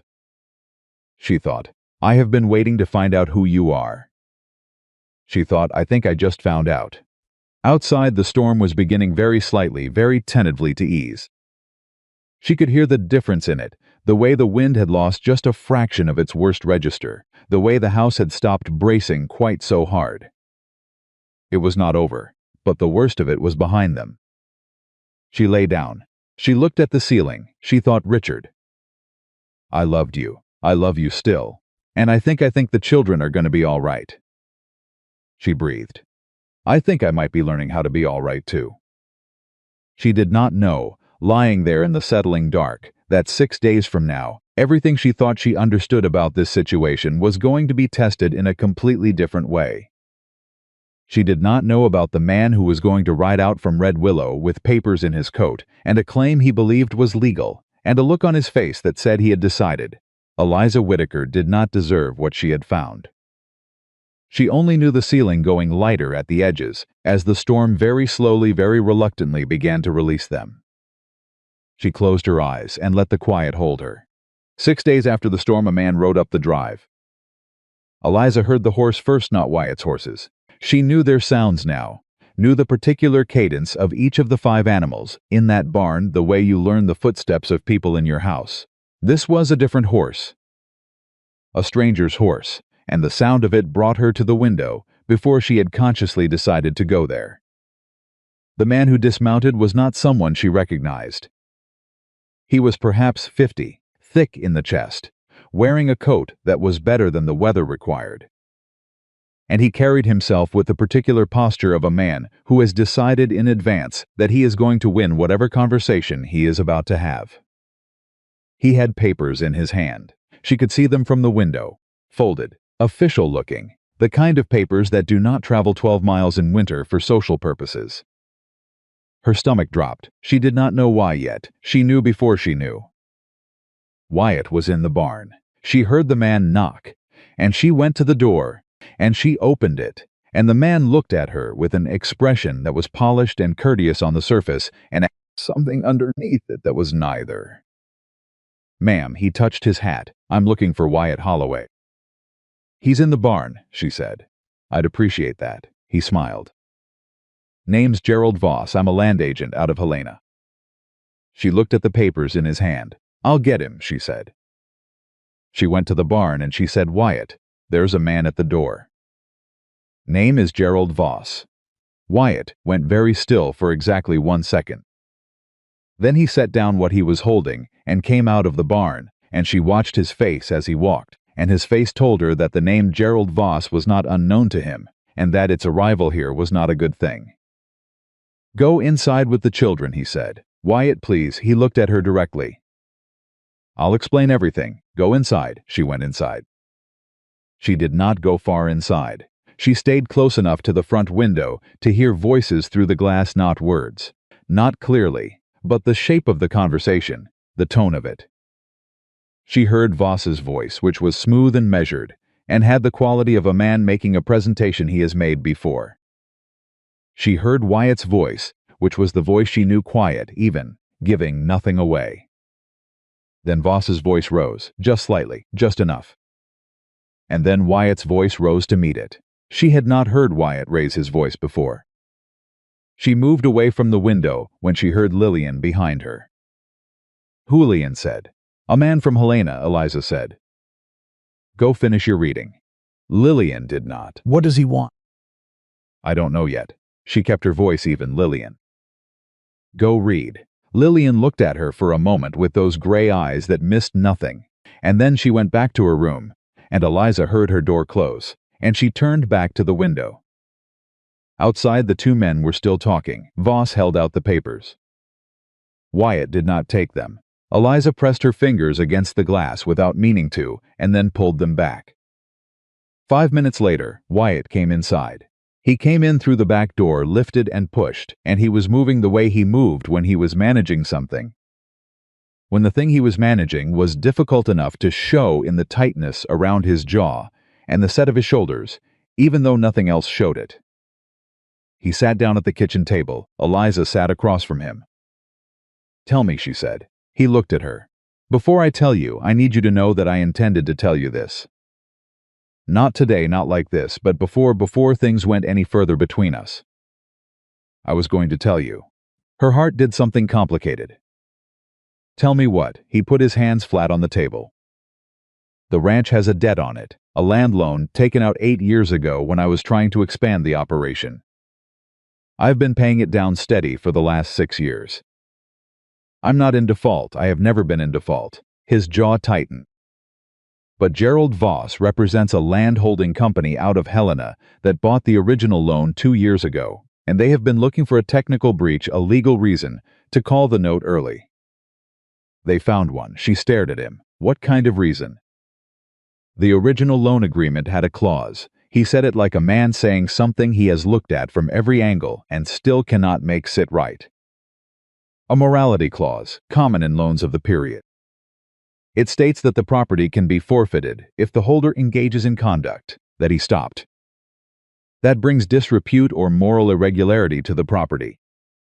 Eliza looked at him. She felt the understanding arrive before the words did.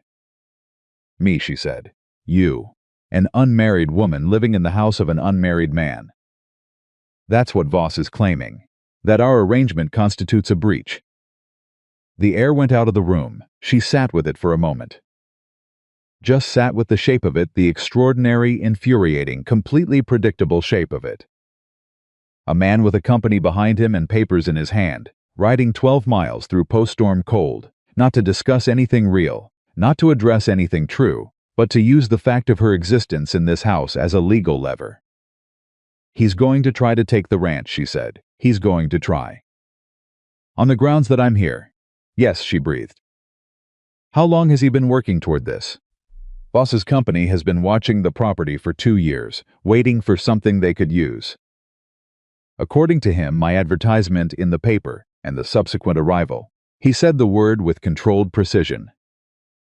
"Gave them what they needed. The advertisement." She almost laughed. Not from humor, from the specific bitterness of it. "They used the advertisement." "Yes," she looked at him. "What are your options?" "2." He held up one finger. "I can contest it legally. It'll take time. It'll take money. And it depends on finding a lawyer willing to argue that a widow and her children staying in a man's house does not constitute moral irregularity," which he paused. "Which is not an easy argument, given the clause and given how courts in this territory tend to read these things." "And the second option?" He looked at her directly. "We get married," he said. The word sat between them on the table. Not a romantic word right now, a legal word, a practical word. The word as solution, as defense, as the removal of the argument before Voss could finish making it. She looked at him. "When?" she said. "He's given me 30 days to remedy the breach or vacate." His voice was very careful. "I want you to understand that I am not telling you this to pressure you. I'm telling you because you deserve to know the situation completely and make whatever decision is right for you." "You already want to marry me," she said. It was not a question. She was not asking, she was naming the thing that had been building since the conversation in the storm, since the night he'd ridden for the doctor, since the morning she'd told him not to stop with the coffee. He held her gaze. "Yes, but you don't want me to marry you because of this." "No, clear and immediate. I want you to marry me because I want to marry you. The fact that it also solves a legal problem is coincidental and unwelcome." She looked at her hands on the table. She thought about 30 days. She thought about what 30 days would look like, packing the children again, finding somewhere to go that was nowhere specific. Going back to what she'd been before without even the cold comfort of pride, because she'd have tried this and it would have failed. And she would have proof that everything Martha Caldwell said was. She stopped that thought. She stopped it hard. I need to think, she said. Take whatever time you need. I need 24 hours. He nodded. She stood up. She went to the window and looked at the yard, and at Gerald Voss, who was still out there, still standing by his horse, looking at the property with the proprietary assessment of a man who has decided it already belongs to him, and she felt something move through her that was colder and cleaner than fear. Actual, clarifying, bone-deep anger, not at Wyatt. Not at the situation, not at the cruel randomness of it. At Voss, specifically at the type of man Voss was, the type who looked at a widow and 3 children and saw not people but a mechanism. A legal lever, a useful vulnerability. She had dealt with that type before. She had dealt with Thomas Caldwell's quiet complicity and Martha's loud certainty and the 8 men who had stopped writing when they learned she had children, and she had dealt with all of it by surviving it, which was the only tool she'd had. She had a different tool now. Wyatt, she said, still at the window. Yeah, does Voss know about the children? A pause. He mentioned them. What did he say about them? He said. Wyatt's voice tightened. He said that the presence of another man's children in the household was a further complication. She turned around. She looked at Wyatt sitting at her kitchen table, his kitchen table, their kitchen table. That word again. And she looked at the man who had ridden 12 miles in 20 below zero, and who had made a chair for a 3-year-old, and who had apologized to a 9-year-old for borrowing a book without asking, and she made a decision. She made it the way she made all real decisions, not slowly, not carefully, not after extensive deliberation, but at the moment the thing became clear. It became clear. I'm not leaving, she said. He looked up at her. I need to think about the how, she said. About what it means and what we tell the children, and what we owe each other when this is done. I need 24 hours to think about all of that. She looked at him steadily. But I am telling you, right now, that I am not letting a man with papers in his hand make this decision for me. Not him, not Martha Caldwell, not any of them. Wyatt's hands on the table unclenched slowly. Eliza, he said. I need the 24 hours, she said. That part stands, all right. She went to find Lillian. Lillian was in her room with the door closed, and the book open and her eyes tracking but not reading. Which meant she had been listening as hard as she could through the wall, and absorbing what she could make out and filling in the rest with inference. Eliza sat on the edge of her daughter's bed. Lillian put the book down. Tell me, Lillian said, 'cause she was 9 and she was Lillian and she was not interested in being managed. So Eliza told her, not the full legal complexity, but the shape of it, the man from Helena, the papers, the threat to the ranch, the choice that was in front of them.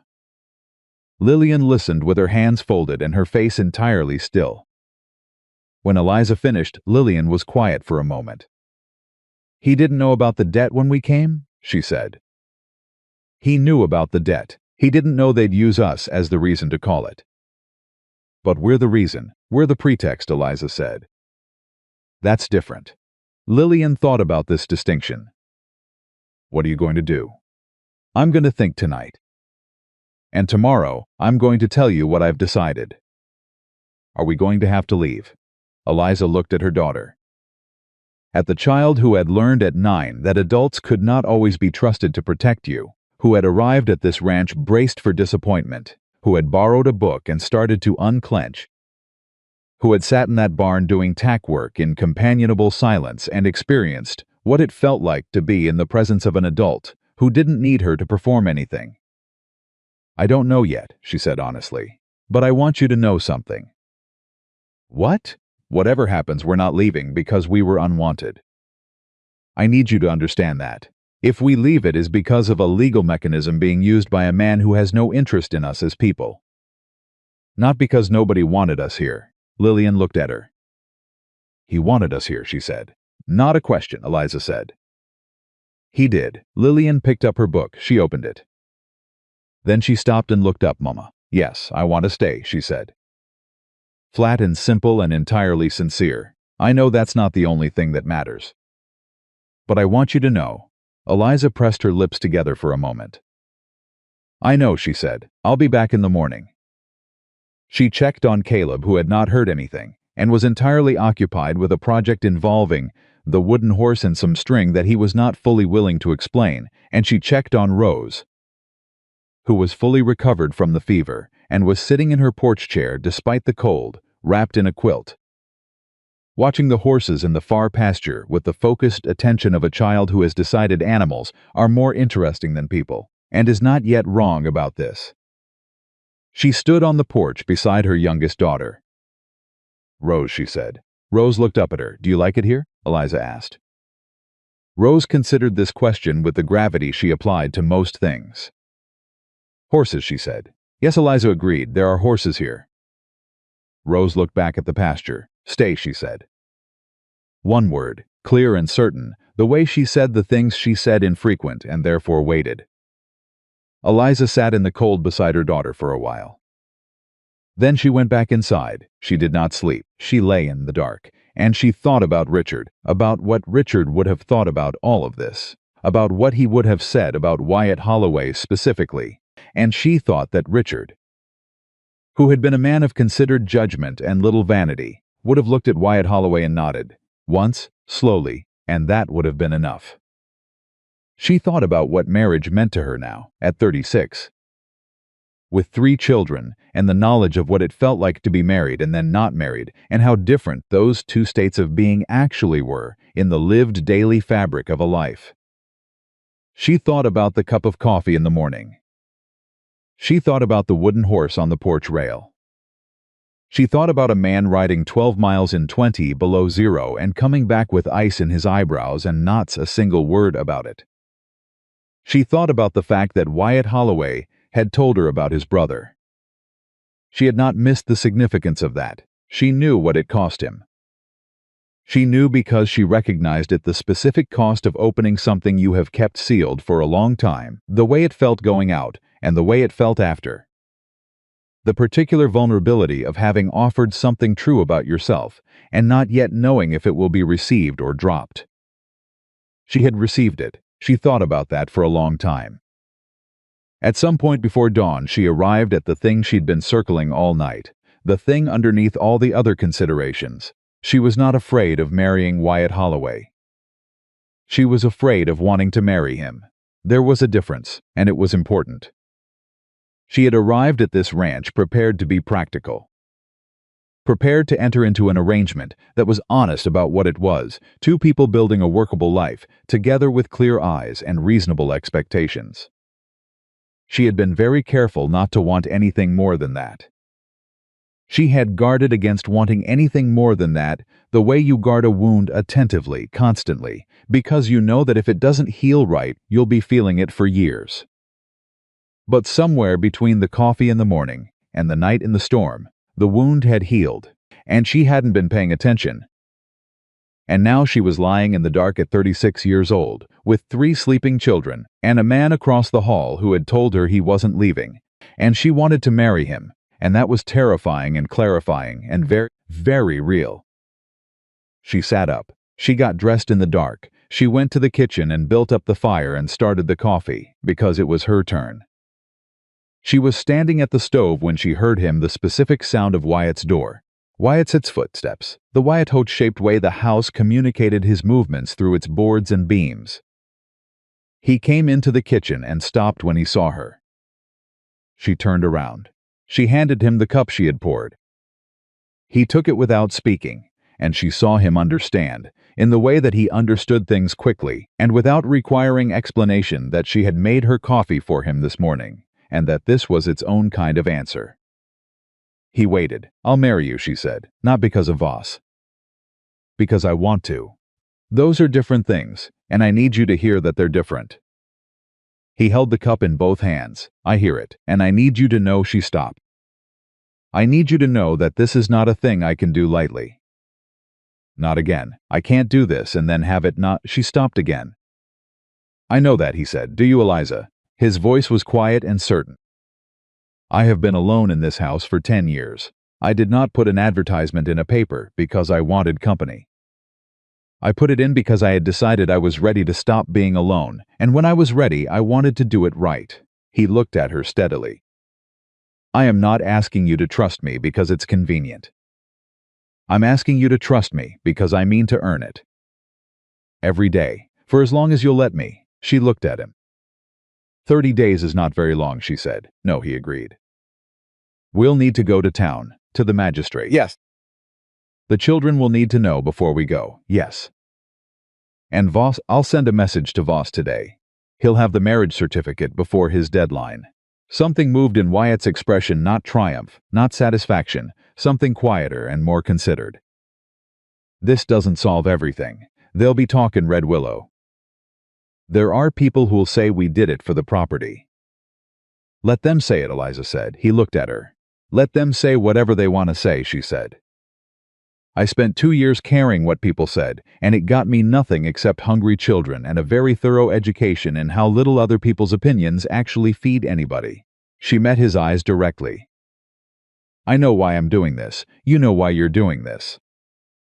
That's sufficient. The first thing that crossed his face then was the thing before the smile.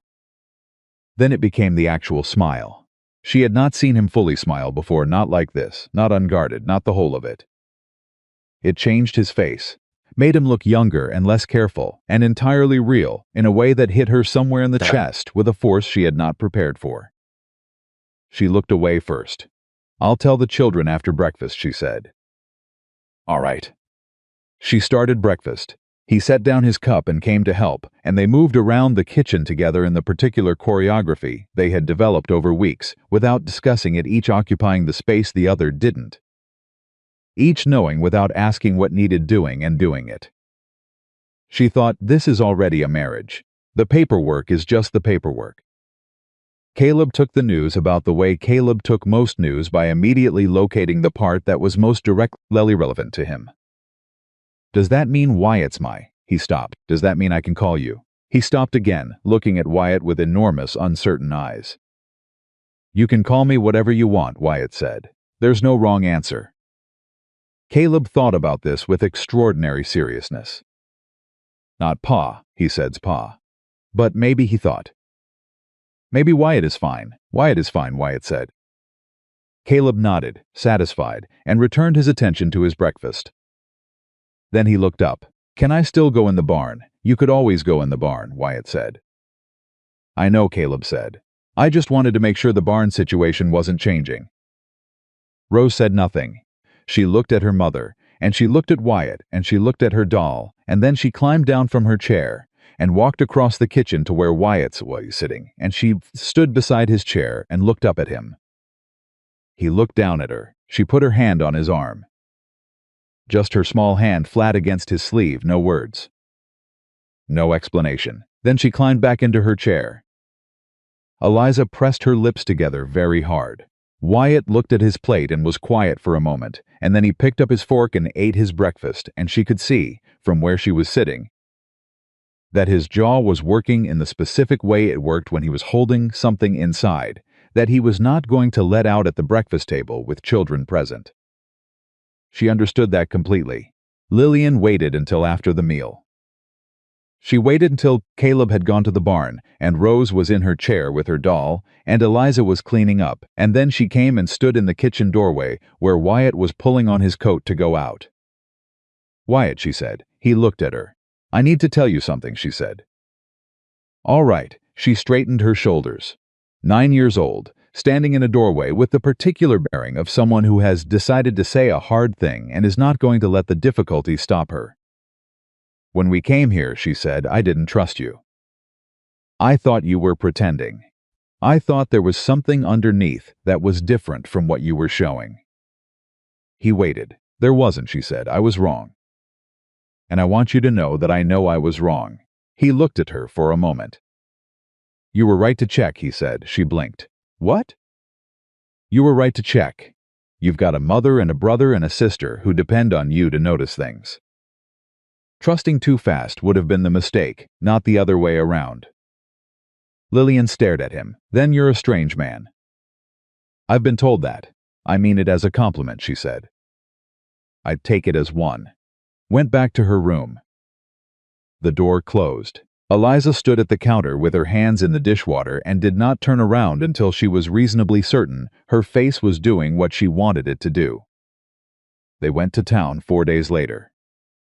The magistrate was a man named Harold Pruitt, who had the efficient manner of someone who performed civil ceremonies regularly, and understood that the parties involved generally found the paperwork more meaningful than the performance. He asked the necessary questions, and they gave the necessary answers, and it was done in under 20 minutes. And then they were standing outside the magistrate's office in the cold, and Eliza was wearing a ring that had been Wyatt's mother's, and that he had produced from his coat pocket that morning with the quiet air of someone who has been waiting for the right moment and has decided this is it. She looked at the ring on her hand. She thought about the chain of hands it had been on. She thought about what it meant to be the next hand. "All right," Wyatt asked. "Yes," she said. They drove back to the ranch. Halfway there, Wyatt said, "Voss will get the certificate by the end of the week." "Good. He won't be happy. He can be as unhappy as he likes," she said. At a distance, he glanced at her sideways. "You're not what I expected." She looked at him. "What did you expect?" "Someone more," he considered. "Uncertain, given what you'd come through." "I was uncertain," she said. "I just did the things anyway." He looked back at the road. "That's the bravest kind of certain there is," he said. She looked at the ring on her hand. She thought about the morning. She had pressed her palm against Richard's chest and counted to 10, and then about the train platform and the word home, and about Rose's hand flat against Wyatt's sleeve at the breakfast table, and about all the mornings of coffee, and all the nights of the fire, and the particular quality of a house that has people in it who are choosing to be there. She thought, we were here all along. We just needed someone to open the door. The ranch came into view. The children were outside, she could see them. Caleb near the barn, Rose on the porch in her chair, Lillian sitting on the porch rail with her book. And as the wagon came through the gate, Caleb looked up, and then he was running toward them, and Rose was climbing down from her chair, and even Lillian was putting the book down. "How'd it go?" Caleb shouted, running beside the wagon. "Fine," Wyatt said. "Are you married?" Caleb processed this. "Does that change the barn situation?" "Caleb," Eliza said. "I just need to know," Caleb said reasonably. "The barn situation is unchanged," Wyatt said. Caleb nodded, satisfied, and ran back to the barn. Wyatt stopped the wagon and helped Eliza down, and she felt the ring on her hand as she took his, and she stood in the yard of the ranch that was theirs now, the word complete and simple and without qualification, and she looked at the house. Then she felt something small and warm press against her side. Rose. Rose had come off the porch and come to stand against her mother's hip, the doll in one arm and the other arm around Eliza's leg, and she was looking up at Wyatt with those serious dark eyes. Wyatt crouched down to her level. Rose looked at him. Then she said clear as water, "Home," one word, but the right one. Wyatt looked at the little girl for a moment with his open face. The one Eliza had learned was the real one. The one behind the quiet and the competence. The one that came out when he had stopped managing what he was showing. "Yeah," he said. "Home." He looked at Eliza. She did not look away this time. The certificate reached Gerald Voss on a Friday. Eliza knew because Wyatt told her, matter-of-factly, the way he told her things that were resolved clean, without drama. The door closed and the subject finished. Voss had no legal ground left. The morality clause had no purchase on a married couple operating their own property. Whatever the land company out of Helena had been planning, it was done. She thought she would feel relief. She felt something more complicated than relief. She felt the specific settling that comes when you have been braced against a thing for so long that when the thing finally stops, the bracing itself takes a while to catch up. Her body had been carrying the tension of Voss and the 30 days and the papers and the threat, and now the threat was gone, and her body didn't quite believe it yet. And she found herself standing in the kitchen 3 days after Wyatt told her, and still waiting for the next thing to go wrong. The next thing did not go wrong. What happened instead was spring. Not the calendrical spring, it was still February, still cold, still Montana in the way that Montana in February insists on being. But something in the house changed. Something in the daily rhythm of the ranch changed. The particular quality of the tension that had been underneath everything, the held breath, the waiting released. And what replaced it was something she did not immediately have a word for. She found the word eventually: ordinary. The days became ordinary, and ordinary was extraordinary to her because she had not had ordinary in 2 years. She had had survival and management, and the constant low hum of impending disaster. Ordinary was new. Ordinary was Caleb at the barn every morning, and Lillian reading at every available opportunity, and Rose in her chair by the window, and Wyatt at the table with his coffee, and herself at the stove. And all of it happening without crisis, without the ground shifting underneath. She kept waiting for herself to find it insufficient. She didn't. The first time Red Willow came to them was in March. Not Voss was done, retreated back to Helena to find some other mechanism to deploy against some other property. What came to them in March was something she had not anticipated, which was the town itself, in the particular way that small towns reckon with things they have been wrong about. It started with Sarah Hennessy. Sarah Hennessy was perhaps 60, stout, forthright, and the closest thing Red Willow had to a conscience that occasionally operated correctly. She had known Wyatt for years, known of Eliza for the duration of the gossip that had circulated around the advertisement and the arrival. And she appeared on the ranch one morning in March with a jar of preserved peaches and the air of a woman who has decided to do something and is not going to waste time about it. Eliza answered the door. Sarah looked at her. "I'm Sarah Hennessy," she said. "I came to apologize." Eliza stood in the doorway. "For what?" "For not coming sooner." She held out the peaches. "May I come in?" She came in. She sat at the kitchen table, and she looked at the house, at the evidence of children in it, at Caleb's drawings now pinned beside Wyatt's old ones, at Rose's chair pulled up to the table, at Lillian's books stacked with territorial precision on their shelf, and she said, without being asked, "I heard what Martha Caldwell said in the general store. I was in the back. I didn't say anything. I should have." Eliza poured coffee. "Martha believes what she said," Eliza told her. "She wasn't wrong that people thought it." "No," Sarah said. "But being what everyone thinks isn't the same as being right." She wrapped her hands around the cup. "A woman who raises 3 children alone after losing a husband is not a burden. She is exactly what this territory is built on. I should have said that." "I didn't. I'm saying it now." Eliza looked at her. "The peaches are very much appreciated," she said. Sarah Hennessy laughed, a real one, surprised out of her. "You're a plain-spoken woman." "I've had to be." Sarah set down her cup. "You're going to need to be. There are people in Red Willow who are not going to come around the way I'm coming around. People who've decided you did this for the property, or that Wyatt lost his senses, or that having another man's children in a household is something other than simply having children in a household." She looked at Eliza steadily. "I want you to know that those people are not everyone, and that the ones who feel that way will feel it less loudly once they see how things actually are." "And how are things actually?" Eliza said. Sarah looked around the kitchen again. "They look," she said carefully, "like a family." The word landed quietly. After Sarah left, Eliza stood at the window for a while.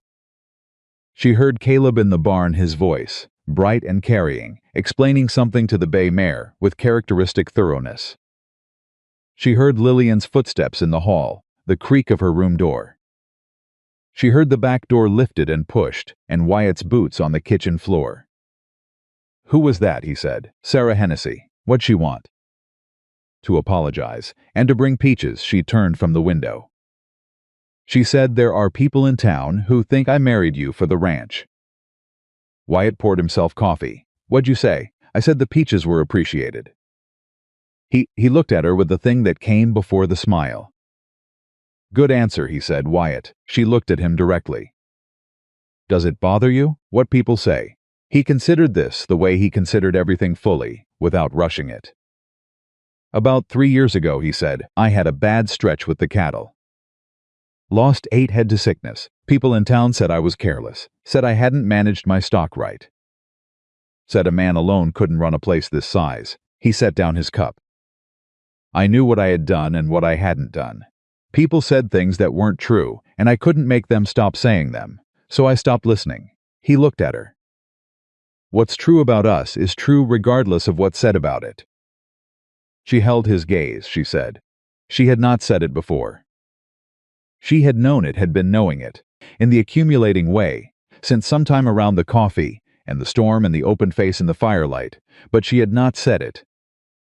Because she was Eliza Whittaker, and she did not say things before she was sure of them, and she was sure of it now, standing in the kitchen on a March morning, with the sound of her son's voice in the barn, and her husband's coffee on the stove. Wyatt looked at her. He put down the cup. He crossed the kitchen, and he stood in front of her, and he put his hand against her face, careful, deliberate, the way he did everything, and he said, "I have been in love with you since the first letter." She blinked. The first letter you wrote me. The one where you told me you had 3 children, and you were not going to apologize for it." He looked at her steadily. "Nobody writes like that, unless they mean everything they're saying. I read it and I thought, this is the most honest person who has ever written to me. And I thought I would very much like to know her." She looked at him. "You could have said that at the station," she said. "You weren't ready to hear it at the station." She thought about the station. About the way she had stepped off the train braced for disappointment and found a man taking off his hat. About the word home and the way it had moved through her before she could stop it. "No," she said, "I wasn't." He looked at her for a moment longer. Then Caleb's voice came from the barn at a volume that suggested something of significant interest had occurred, and they both turned toward the window, and Wyatt said, "I'd better go see what that is," and she said yes. "You'd better." And he went out through the back door, lifted and pushed, and she stood in the kitchen and pressed her fingers briefly against her own cheek where his hand had been, and then turned back to her work. Because the biscuits were not going to make themselves. She was smiling. She noticed she was smiling and did not stop. What Caleb had found was a foal. One of the mares had delivered in the night, earlier than expected, and the foal was on her feet and uncertain about the fact of her own legs. And Caleb was beside himself with a joy so total, it was almost structural. He looked like a child who had been built specifically for this moment and had been waiting his entire 6 years for it to arrive. Wyatt came in an hour later with the news and Caleb close behind him, and Rose heard the word baby horse and came off her chair at a speed that was uncharacteristic for a child who generally moved through the world with enormous deliberation. She went to the barn and stood at the stall with her doll in one arm and the other arm hooked over the rail and watched the foal with an expression of such pure, uncomplicated wonder that Eliza had to look away. Lillian came out of her room. She had been in there all morning with the door closed and the particular quality of closed door that meant she was working through something, not a book today. Eliza had noticed. Just herself and the room and whatever was happening in that 9-year-old head. She stood beside Eliza at the stall rail. They watched the foal together. "Mama," Lillian said, I wrote Papa a letter this morning." Eliza went still. "I know he can't get it," Lillian said, with the flat directness she used when she was saying hard things. "I know that's not how it works. I just needed to tell him things." A pause. "About here. About what happened. About Wyatt." Eliza looked at her daughter. "What did you tell him?" she said quietly. Lillian kept her eyes on the foal. "I told him we were all right. I told him about the horse Wyatt carved in the books, and how Rose has a chair." She swallowed. "I told him that the man is a good man. I told him that I checked and he is." Eliza reached over and put her hand over Lillian's on the rail. Lillian let her. "I told him I didn't forget him," Lillian said. "I needed him to know that." "He knows," Eliza said. "You don't know that." "No," Eliza said, "but I believe it." Lillian was quiet for a moment. "Then is it wrong to be happy here?" When he stopped. "No," Eliza said, "it is not wrong. I need you to hear me say that clearly." "How do you know?" "Because your father loved you," Eliza said. "And people who love you don't want you to stay sad to prove it." Lillian pressed her lips together. The foal took 3 uncertain steps toward the rail. Rose made a sound of absolute delight that was closer to a word than anything else she had said, and Caleb said, "Easy, easy," in his most authoritative hoarse voice. And Wyatt put his hand briefly on Caleb's shoulder, in the way that meant you're doing it right, without saying anything. and Lillian watched all of it from the rail, with her hand under her mother's hand. And something in her face that was resolving. Eliza could see it resolving, the last of the held tension releasing. The 9-year-old becoming fractionally less ancient, and fractionally more simply 9. "Can I name her?" Caleb asked, meaning the foal. "You can propose a name," Wyatt said. "The mayor gets the final say." Caleb considered this arrangement perfectly reasonable. "Hope," he said. "I think her name should be Hope." Nobody said anything for a moment. Eliza looked at her son. "Hope," Wyatt said. "Because," Caleb said, with great seriousness, "we came here hoping, and then things were actually good, so it seems like the right name for a new thing." The barn was quiet. Rose said perfectly clearly, "Hope." And that was that. The thing with Martha Caldwell happened in April. Eliza had been expecting, it had known, in the way you know things when you understand people well enough, that Martha was not going to let this conclude without a final accounting. Martha was not a cruel woman.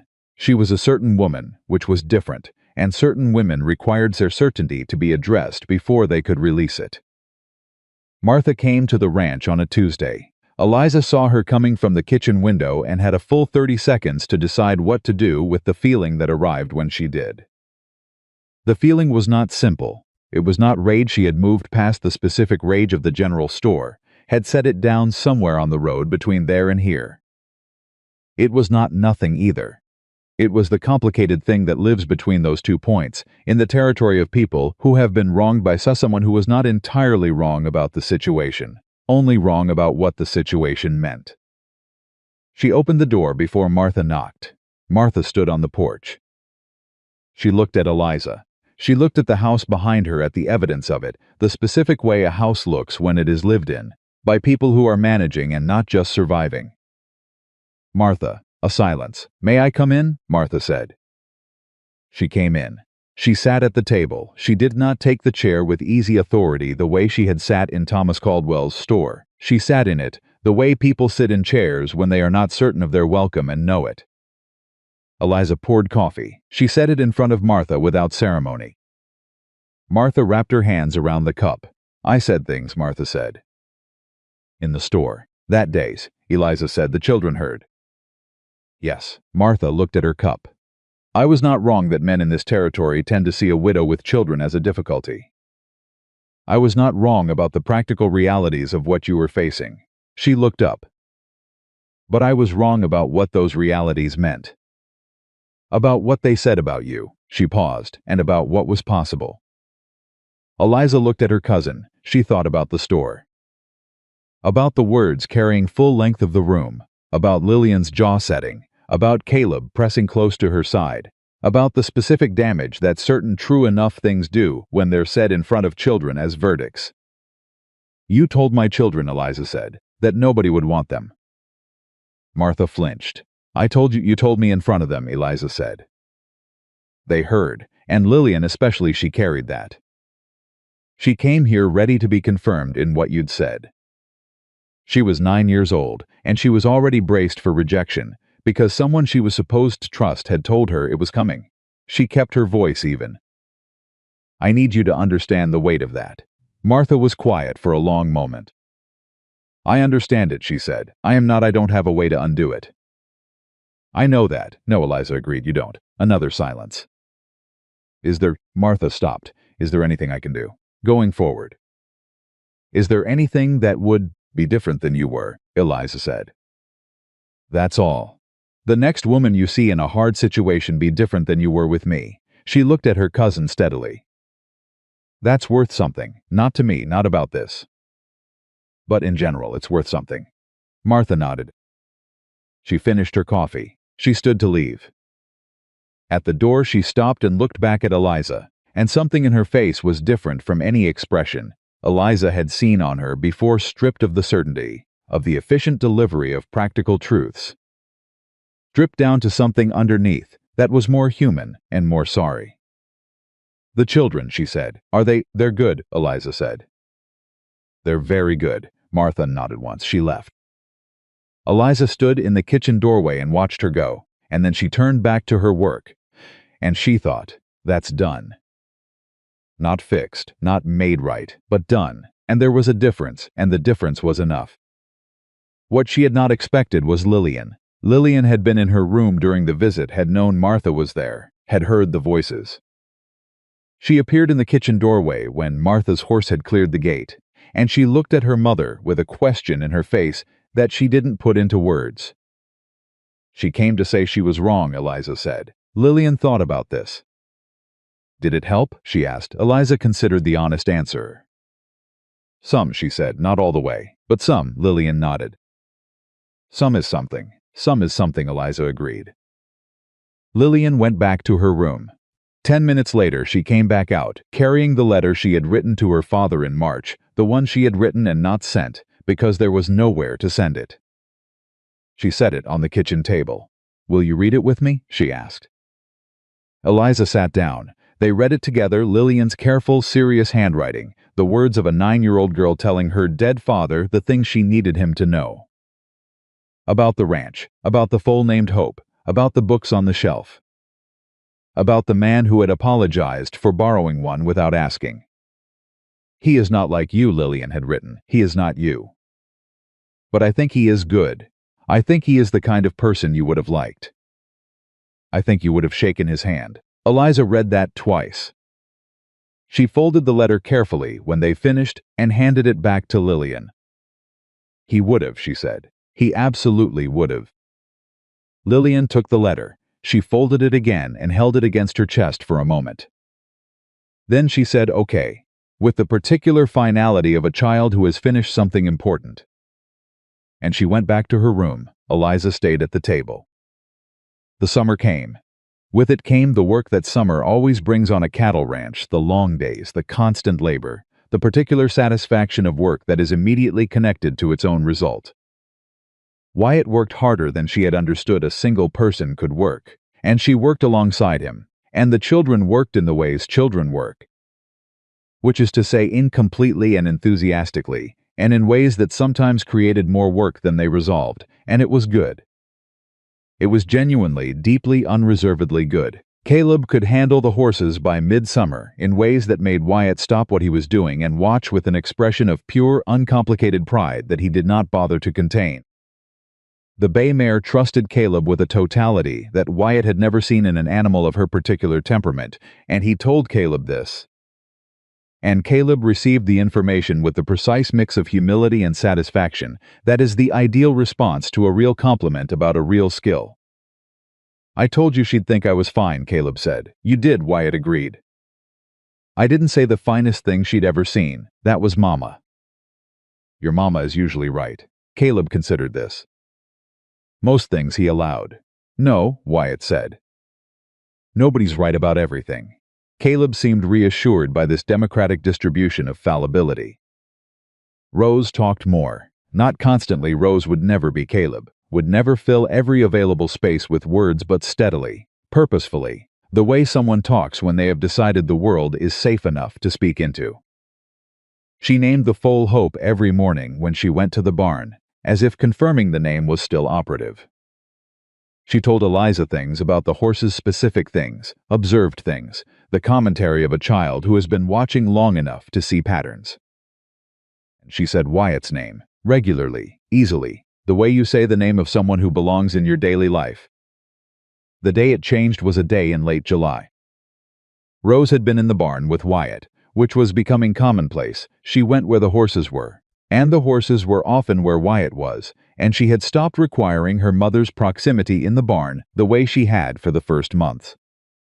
Eliza was in the kitchen, and she heard them through the open window, Wyatt's voice, low and patient, and Rose's voice, higher and intermittent, and then a silence, and then Rose's voice again, saying something Eliza couldn't make out. Then Rose appeared in the kitchen doorway. She walked to Eliza. She stood in front of her mother and looked up at her with great seriousness. Mama, she said, I asked Wyatt if I could call him Papa. Eliza's hands went still on the counter. What did he say? She asked. He said to ask you, Rose said. Eliza looked at her daughter.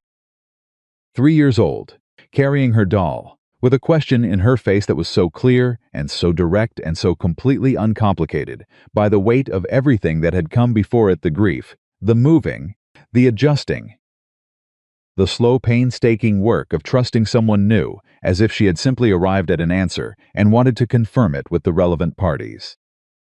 "What do you want to call him?" Eliza said. "Papa," Rose said. Simply. "Then that's what you call him," Eliza said. Rose turned around and went back to the barn. Eliza heard her small footsteps crossing the yard. Then she heard, through the open window, Rose's voice: "Papa." Just the word. And then Wyatt's voice, altered in some way she could hear even from the kitchen, not broken, not overwhelmed, just altered in the specific way a voice alters when something inside the person speaking has moved. "Yeah," he said. "Hope's hungry," Rose informed him. "Let's get her fed then," he said. Eliza pressed both hands flat against the counter and looked at the ceiling for a moment and breathed through it, through the feeling that was too big to have a name. That was the sum of everything that had happened, and everything that had been survived, and everything that had been found on the other side of the surviving. She breathed through it. Then she started supper. That night, after the children were in bed, Caleb, with his horse and his plans and his absolute certainty about tomorrow, Rose curled around her doll with the ease of a child who sleeps well because she feels safe. Lillian, with her book and her serious face going soft at the edges the way it did only in sleep, Eliza and Wyatt sat on the porch. Not talking. They did that sometimes, sat together in the Montana, quiet with the darkness all around and the stars overhead and nothing between them that needed to be said. Because the things that needed to be said had been said, and the things that didn't need to be said didn't need to be. After a while, Wyatt said, "Rose called me Papa today." "I know," Eliza said. "I wasn't ready for it, no."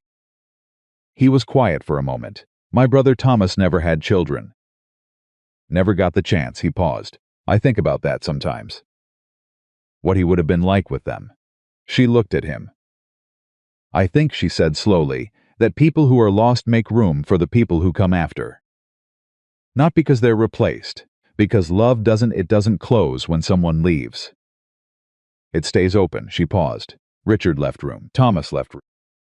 The room doesn't go empty just because they're gone." He looked at her. "How do you know that?" he said. Quiet. "Because Rose called you Papa," she said, "and she didn't stop loving her father to do it." He held that. She watched him hold it. Then he looked out at the darkness and the stars in the Montana night that went on in every direction without asking anything of anyone, and he said, "I wasn't going to advertise in that paper." She looked at him. "What changed your mind a night in February 3 years ago? Storm like the one we had this winter. I came in from the barn and the house was so quiet." He shook his head slightly. "Not peaceful, just empty. There's a difference. I sat at the table and I thought, this is not what I want the rest of my life to look like. So the next morning I went to town and I bought a copy of the Helena paper and I wrote the advertisement." He looked at her. "I sent 4 before anyone wrote back worth writing to." "I was the 5th? You were the 5th. She thought about that. About 5 advertisements, and the particular persistence of a man who had sat in an empty house in a February storm and decided to do something about it. "I almost didn't write," she said. "I read the advertisement 10 times before I let myself believe it meant what it said." "What made you write?" "Lillian," she said. "I thought, if I don't try this, I have to explain to Lillian someday why I didn't try." And I couldn't think of an answer that was worth giving her. He made a sound that was almost a laugh. "Your daughter terrifies me sometimes," he said. "She terrifies most people in the best way, in the absolute best way," Eliza agreed. They sat. The night held them. Somewhere in the barn, Hope made a small sound, the sound of a full settling, and then it was quiet again. "Wyatt," she said. "Yeah, we're going to be all right." He looked at her. Not with relief. She had learned that Wyatt did not express things through relief, had never been a man who let himself fully feel things through the negative. He expressed them through the positive, through what was present rather than what had been feared. He looked at her the way he had looked at her at the train station, when he'd said the word home directly, steadily, with his whole attention, nothing held back. "We already are," he said. She looked at the ring on her hand. She thought about everything that had led to this porch, this night, this man beside her. The farmhouse in the red willow cold, the tin box with the important papers. The train platform and the wooden horse on the porch rail, and the fever that broke before dawn, and the papers in Voss's hand that had come to nothing, and Martha's voice in the general store, carrying full length of the room, confident and certain and wrong. No decent man will choose a widow with 3 children.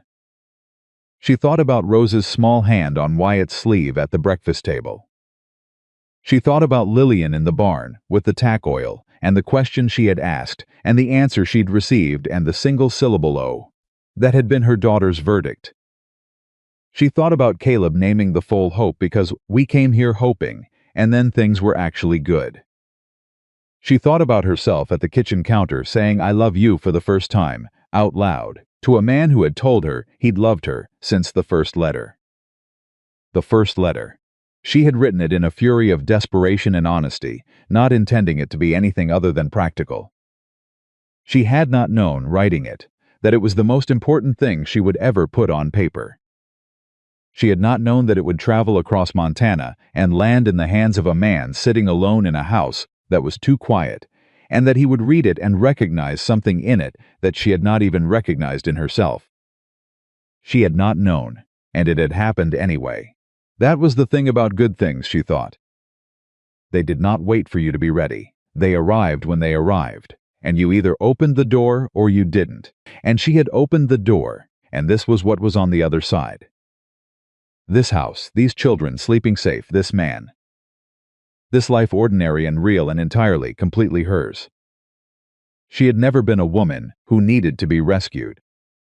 She had only ever needed someone willing to stand in the door and say, "There is room here. Come in. You were not too much. You were never too much. You were exactly what I was looking for, and I am not leaving, and this is home." She had found that. She had built that. The 3 children who everyone said made her unworthy of love had become the proof that she was worthy of exactly this specific, particular, irreplaceable life. And on a porch in Montana with the stars going all the way to the edge of the world, and her husband beside her and her children sleeping inside, Eliza Holloway looked out at the darkness and felt, with a certainty she did not need to qualify or question or hold at arm's length any longer, that she had always deserved this. Every last ordinary, extraordinary, hard-won inch of it. They had not been unwanted. They had simply been waiting for a man who could see the whole of them, the grief and the stubbornness and the 3 children and the worn dress and the first letter, written in desperation, and call it not a burden, but a gift. He had called it a gift, and he had been right.